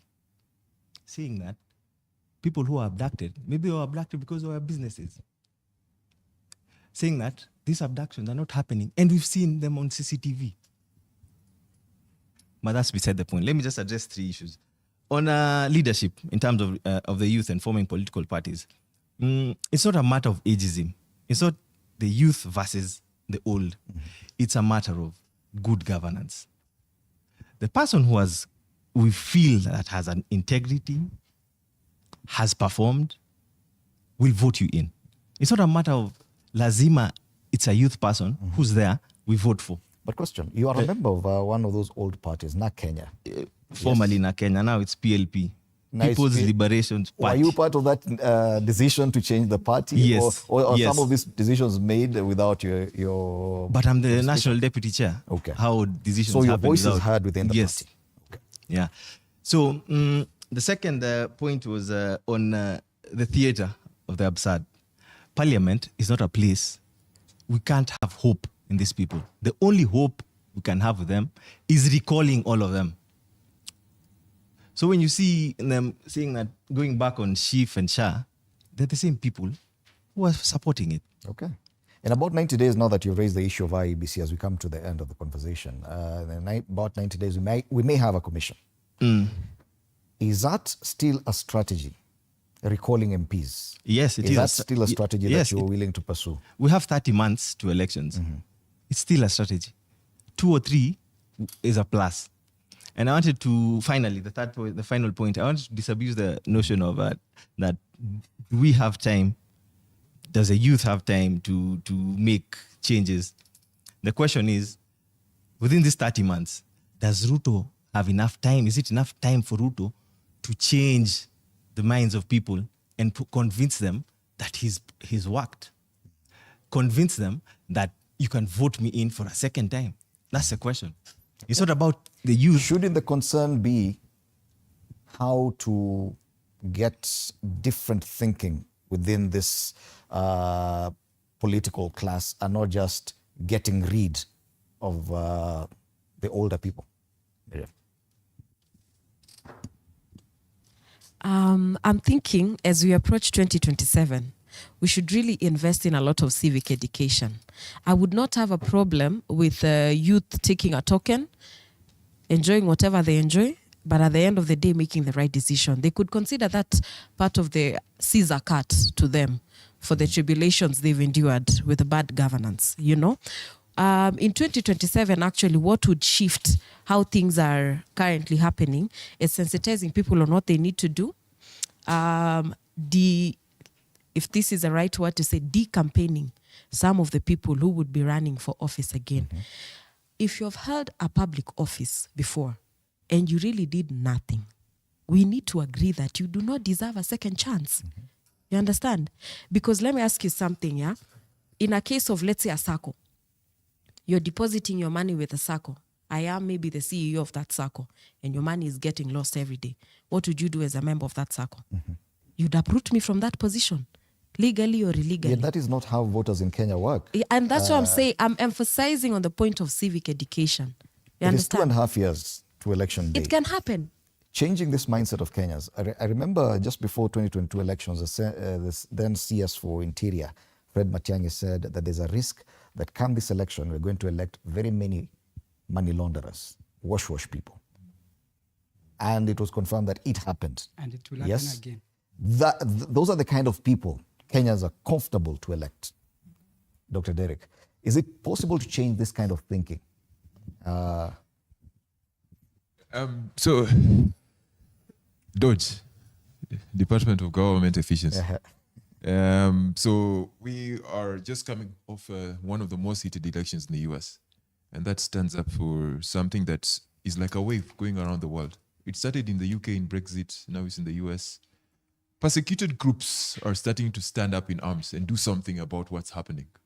The richest people in the world, the richest man in the world, decides to come and play the accountability role in government.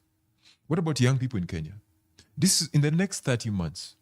I am selling this to the party leaders around here. I am ready here. We can work around something. Call government and analyze governments, reveal all the wastages, the shortcomings as we plan out for the next election. Establish our own DOGE. Establish our own Department of Government Efficiency. This government here is actually weak on it's on its knees. It fears accountability. We saw it last year. If we can bring up the facts and not cherry pick, abductions are good, they are bad, they happen in this year. If we can actually go down to the bottom, the rock bottom, analyze fact by fact, read them through and sell it on the, like we said, party structure and all these things, be there every day to analyze with the government. The next 30 months can be so instrumental in reviving the current democratic state in this country. Otherwise, if we sit down and we just go back to analyze fact, example, Mlolongo, Nini, we're not solving the real malade that is actually in society. Okay. Yeah. Fred, the problem still persists, that there's a huge voting bloc, not the Gen Zs, probably the boomers, Generation X, that things in a certain way have a different relationship with politicians. What's the cycle you're trying to break now? But there's still a huge voting bloc. Do you think that this renewed or reawakening of the youth, or awakening if you may call it that, could actually get to them and be something consequential? From where I foresee things, the president who will be from 2032 will have a very rough time running the nation. Why 2032? Why not 2027? Because if you see the Gen Z, the way they bring a dynamic change in last year. And I stay with my younger brothers and who are boomers. And the way they are very sharp and strategic. Just imagine in 2022 when they'll be voting. And how they'll be... The Generation Alpha. Yeah, the Generation Alpha. When they'll be now... the Gen Zs are giving up. Now we're waiting for the next generation. Then no, I'm just analyzing how things is going. You combine the experience of the Gen Z and the Alpha, who are also during this protest. You see even younger people say the Alpha in the streets. And so now imagine in 2032, someone will be the president. I will have time. How to deal. But you hear his voice, and it would appear he's given up at least on this 2027. I've not given up. But you don't see any meaningful change in 2027? In 2027, what I'm very sure is the president will still be the president. But the rest, especially those who voted no, and the rest, a majority, almost 90% will go home and will bring new people, many people, so that even the president remains, we'll have the parliament that is legitimate, that will push policies and It's his implement. opinion. Yeah. Nick, it's 2.5 years. Have you lost time and hope as well?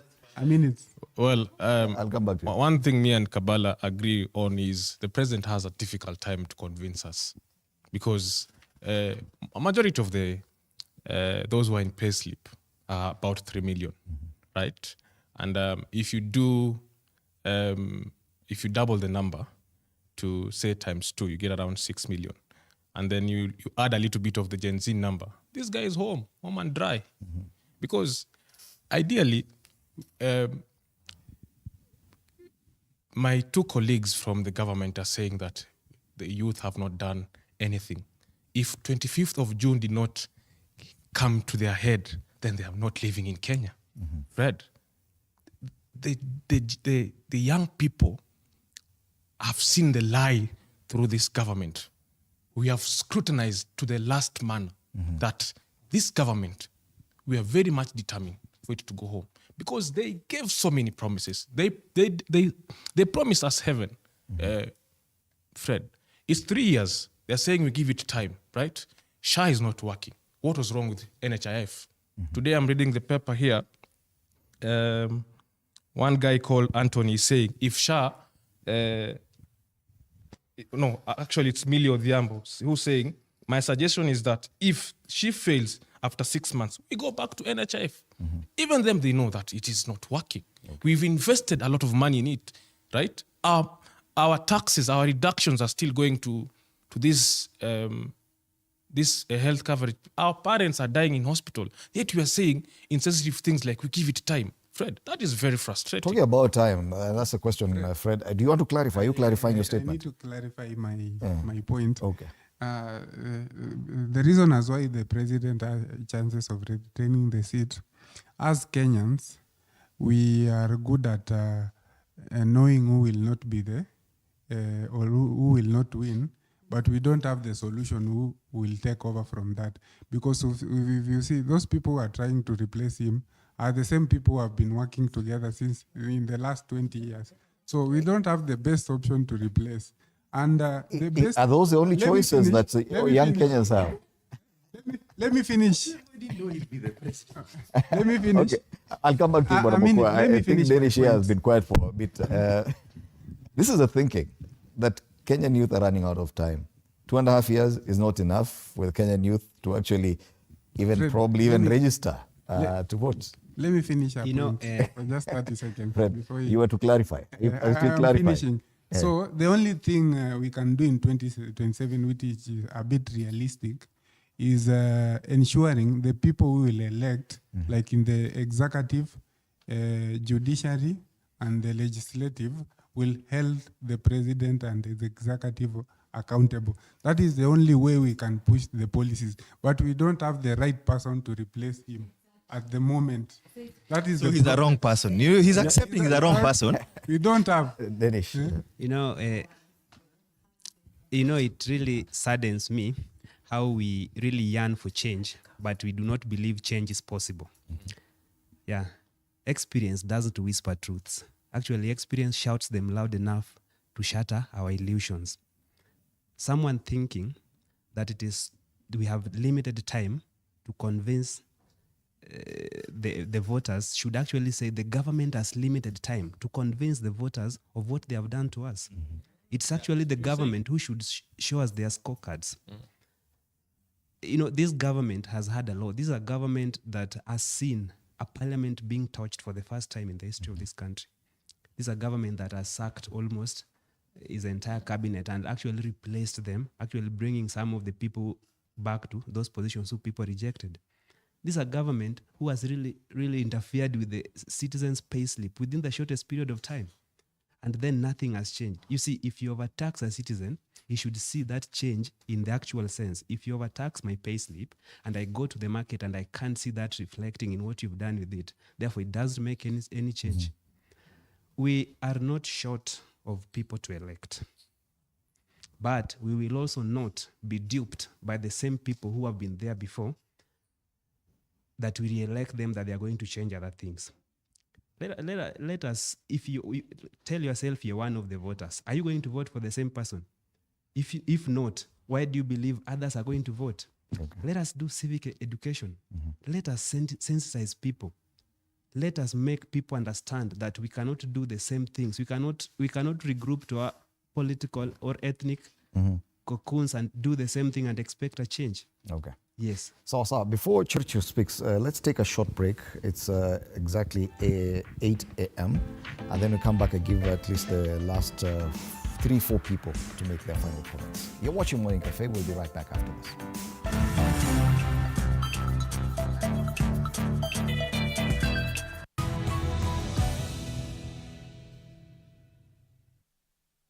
Pata uhondo wa kipekee wa vipindi vyetu.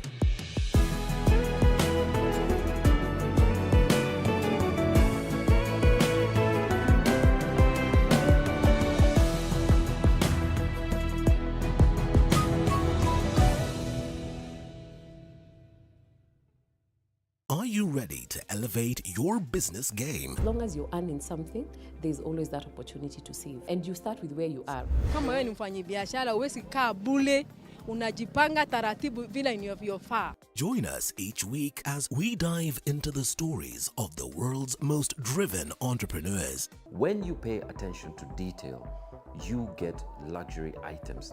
The Grind, where business meets brilliance. Tune in every Monday at 7:30 p.m. because your business deserves the best.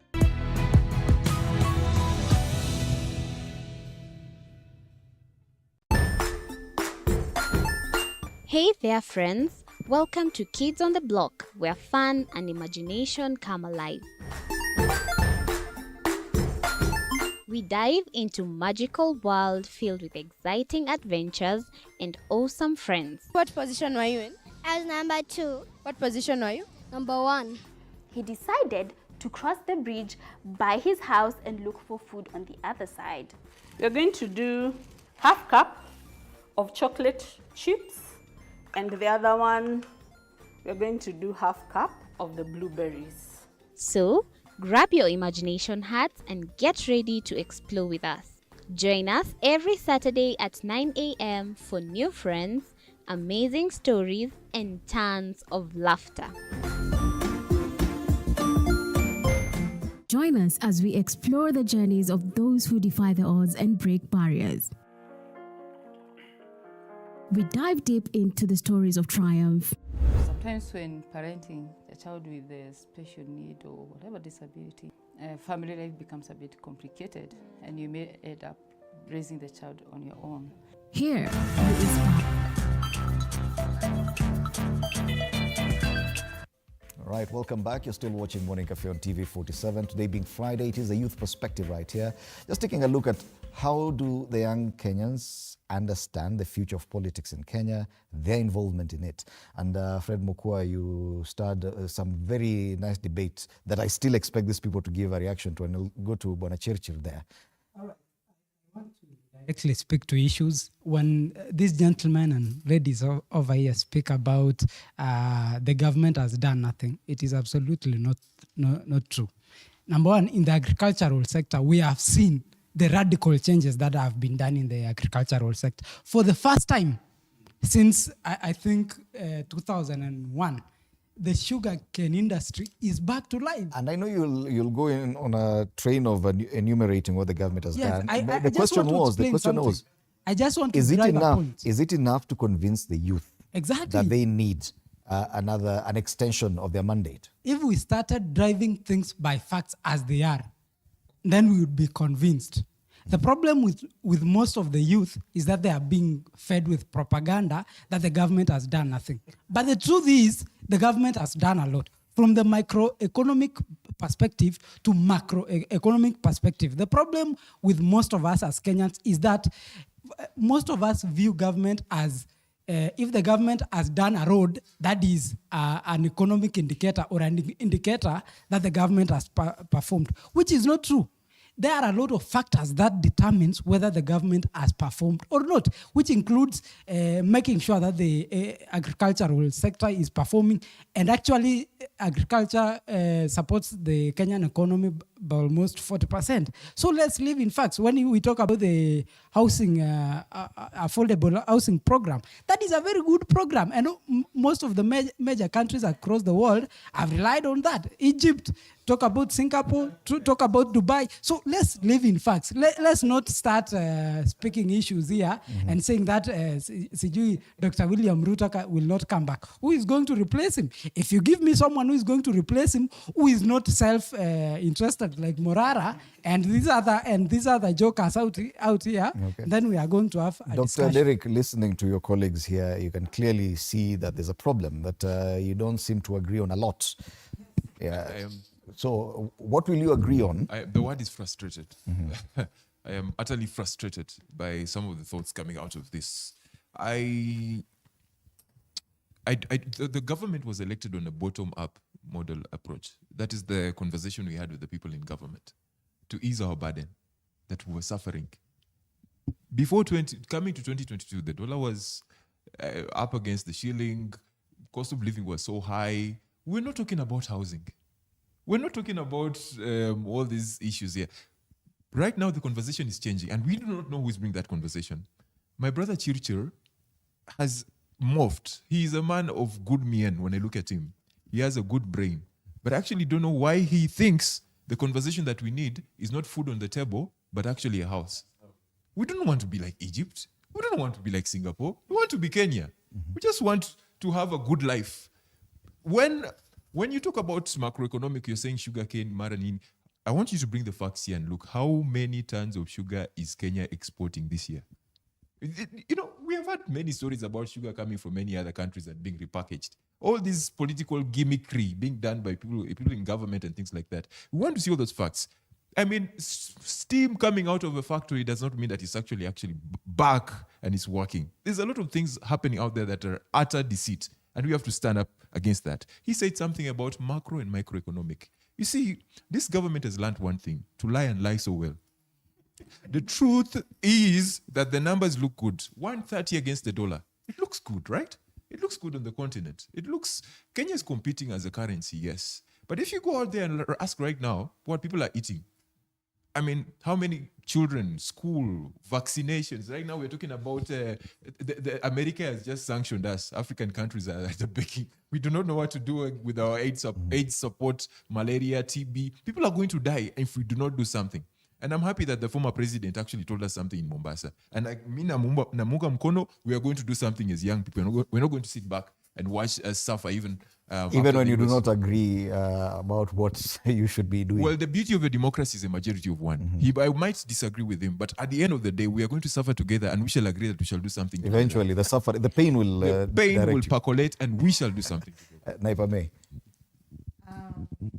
I think I agree with some part of what he said before we went for a break, that the youth should use the 30 months and be focused on what is the factual, what is working and what not.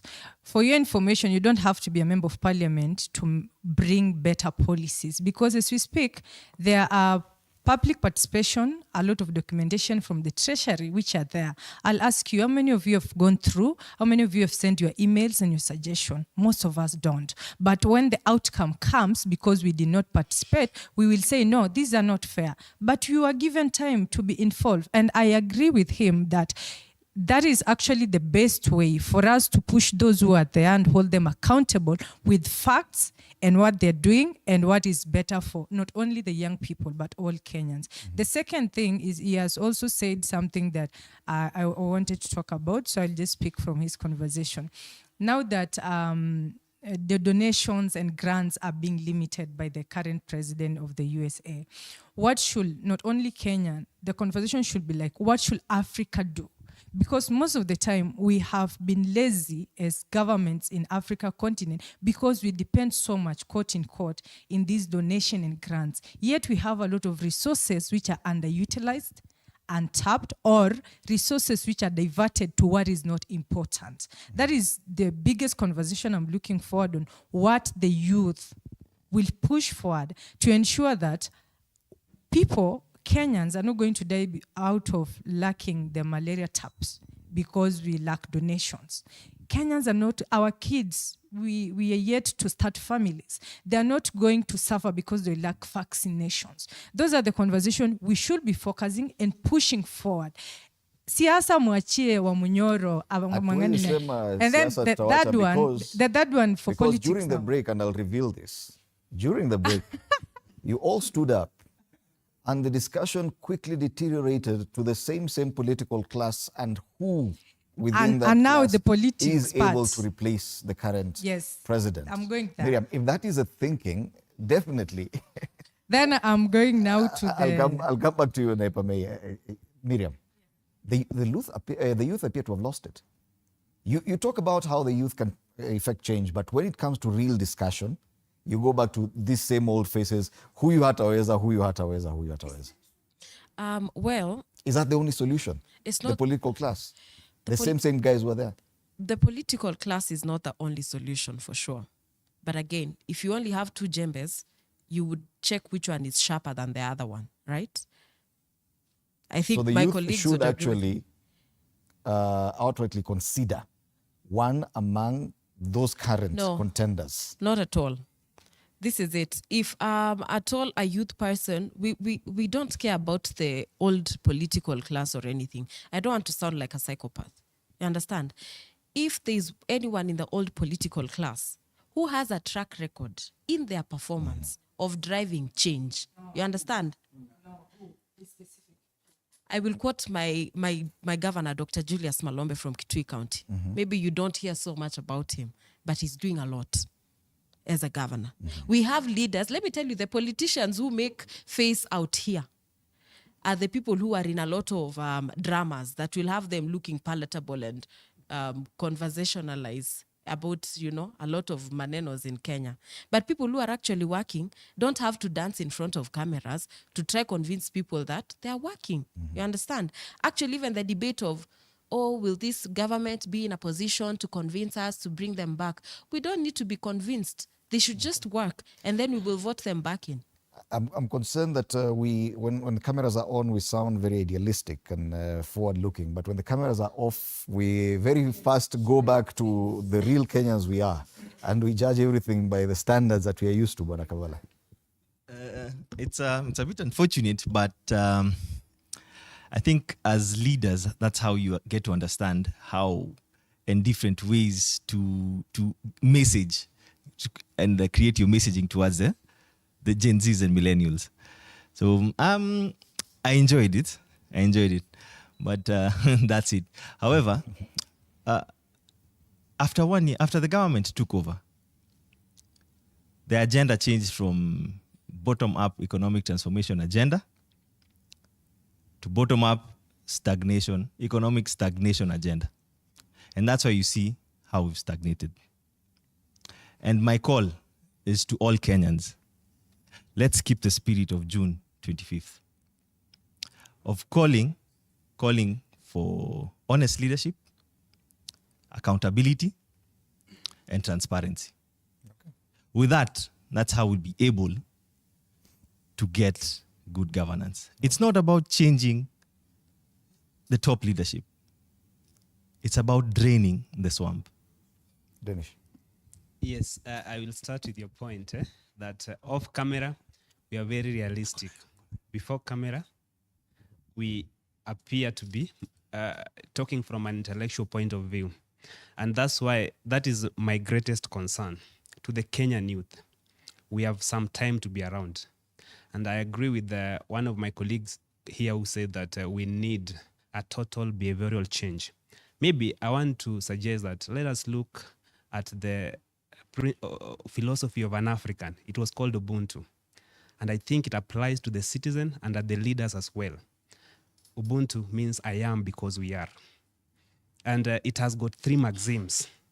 And just to quickly mention, so that you may understand, is that the first tenet or the first maxim says that to be human, first recognize humanity in others. Mm-hmm.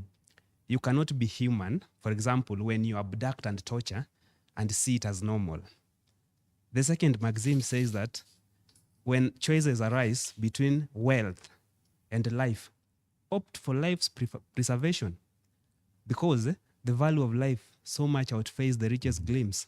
And that was the tenet of Africa. But the third and the most important one is that even the kings, because in the African setup, we used to be ruled by kings or chiefdoms, that even the kings owes their power and authority to the people they rule, their subjects.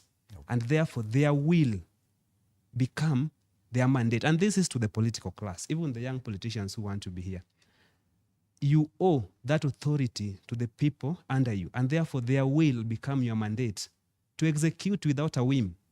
And that's why today I'm a scientist by profession, and that is what I practice, but I'm a poet, and I've published a lot of poems. That's just, and today, because I knew this discussion, I attend a lot of discussions, and they talk reality, not what you see here. They regroup themselves into supporters of BAMBA, Kalonzo, and whatever. And therefore today, I will start by civic education to my fellow youth here. I have given you a poem here called Ubuntu, and I will give you each copies to see the tenets of African philosophy. I am because we are. And you check at those three principles. Begin changing. I don't want you to support the government through blind allegiance, that because you support Ruto, and I don't want you to support the opposition just because you are annoyed by the government. Let us face facts. Only with that, the youths will regroup together and face the reality, and therefore we will advance this nation through the principles of integrity. Thank you so much. I promise to give you an opportunity, a minute only, because we are winding up now. She has a message.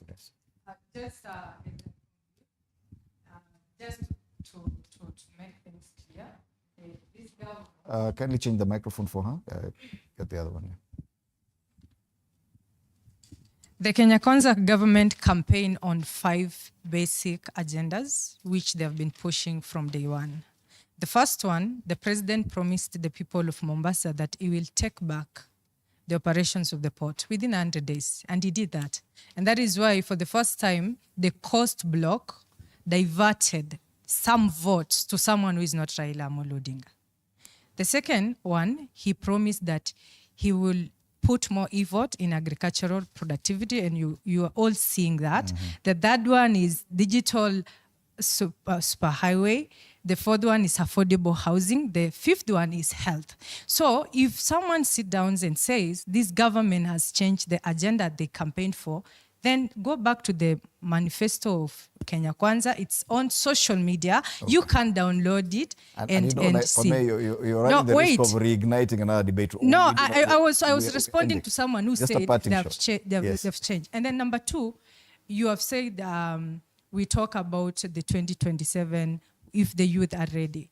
As you said off the camera, we all know the truth, and the fact is that no one has the energy or to match now the current you'll force me to give another person an opportunity now to challenge that. So as we conclude, as you push for the government to be accountable and transparent, which is very important, the fact is President Ruto doesn't have anyone who can even merge his energy to lead Kenya to where he's visioning 30 seconds, 30 seconds only, please. Yeah. I would like to respond to what she said. Very briefly, yeah. Very briefly. She's talking about a manifesto that they have honored. And I'd like to pose a question to her. Under your Kenya Kwanza commitment in governance, you people indicated that you will entrench the independence of the judiciary by establishing an operationalizing the judiciary fund. You also said that you will promote accountability and openness in the management of public affairs, institutionalize open governance throughout all state organs and agencies, and publishing an annual state of openness report. Now, that's just, I'm pointing out just a few things, yeah? Okay. Number 1, how does she respond? How does she say that they're honoring the manifesto? Because I'm not going to give her an opportunity. She shouldn't get an opportunity. How does she? Okay. How does she say that they're honoring the manifesto? Yet we saw the CJ security has been withdrawn. Okay. If you speak against the government, you get abducted. What I'm saying as a youth of this nation is, if the government was to honor their promise to the Kenyan people, we would not be disgruntled at all. Thank you so much, yes. Derek. Just a parting shot.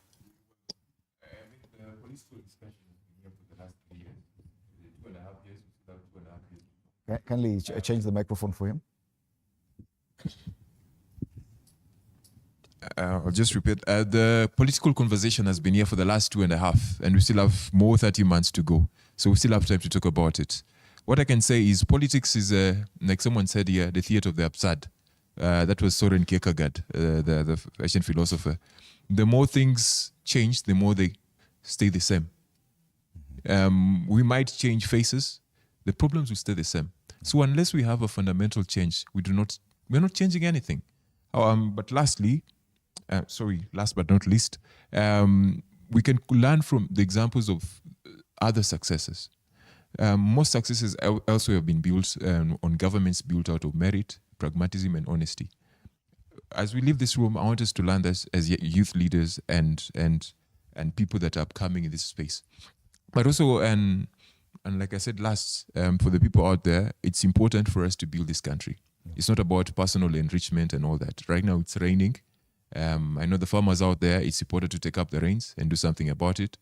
In as much as I shun the government, I do believe it's important for us to plant trees, use the reins, and do something about it. Thank you so much. I'll only give Nick a chance for your parting shots. That's the only time we have, unfortunately. Nick, go. Thank you so much, 30 seconds only. Fred. It's been an amazing show. The risk we face as young people is if we don't come together. And regardless on who we are going to decide to be president of 2027, let us remember our issues. Let us remember lack of unemployment. Let us remember good healthcare coverage. Let us remember education funding model. Finally, because I'm an SG of a party, Kenya Hadi Party, we are calling on to the youth and the young people that if you don't have a home, Kenya Hadi Party is there for you, because we strongly believe in our slogan that haki yako hadi yetu. All right. Nick Mwangi, SG Kenya Ahadi Party. Miriam Katheu, an auditor. Dr. Derek W. Barasa, a youth leader. Alo Denish, youth leader as well. Kakai Naipame, economist and Kenya Kwanza youth leader. Lodrick Churcher, legal and political analyst. Kabala Kile, national deputy chairperson, NAC Kenya. And Fred Mokua, ESC Youth MP. Thank you so much. This has been our panel today on the youth perspective. Just looking at the political future from the youth perspective right here at TV47. Asanteni sana for your time at TV47 and all the best in your individual endeavors. After the break, something coming up. Of course, it is a Feel Good Friday, so DJ Granite is on standby to bring you some music. There is that discussion on a Kenya reality show, The Nairobi Bachelor, and we'll be having some actresses in studio. Do stand by for that conversation as well. My name is Freddie Ndimuli. Have yourselves a wonderful weekend.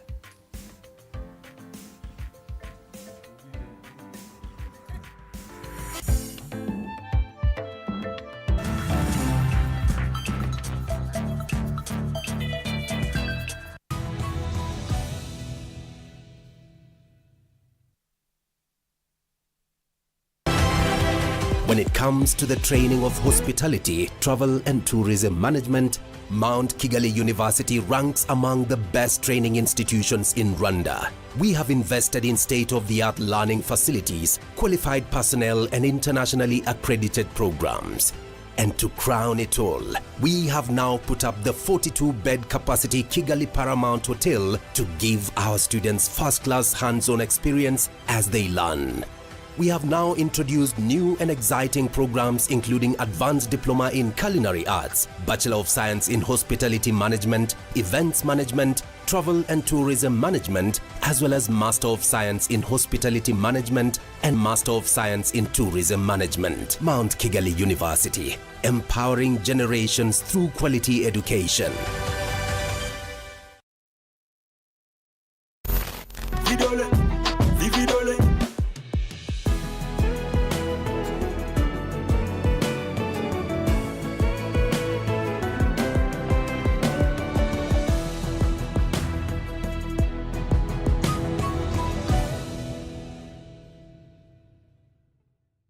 Are you ready to elevate your business game? As long as you're earning something, there's always that opportunity to save. And you start with where you are. Kama wewe ni mfanyabiashara, huwezi kaa bure, unajipanga taratibu vile inavyofaa. Join us each week as we dive into the stories of the world's most driven entrepreneurs. When you pay attention to detail, you get luxury items. The Grind, where business meets brilliance. Tune in every Monday at 7:30 p.m. because your business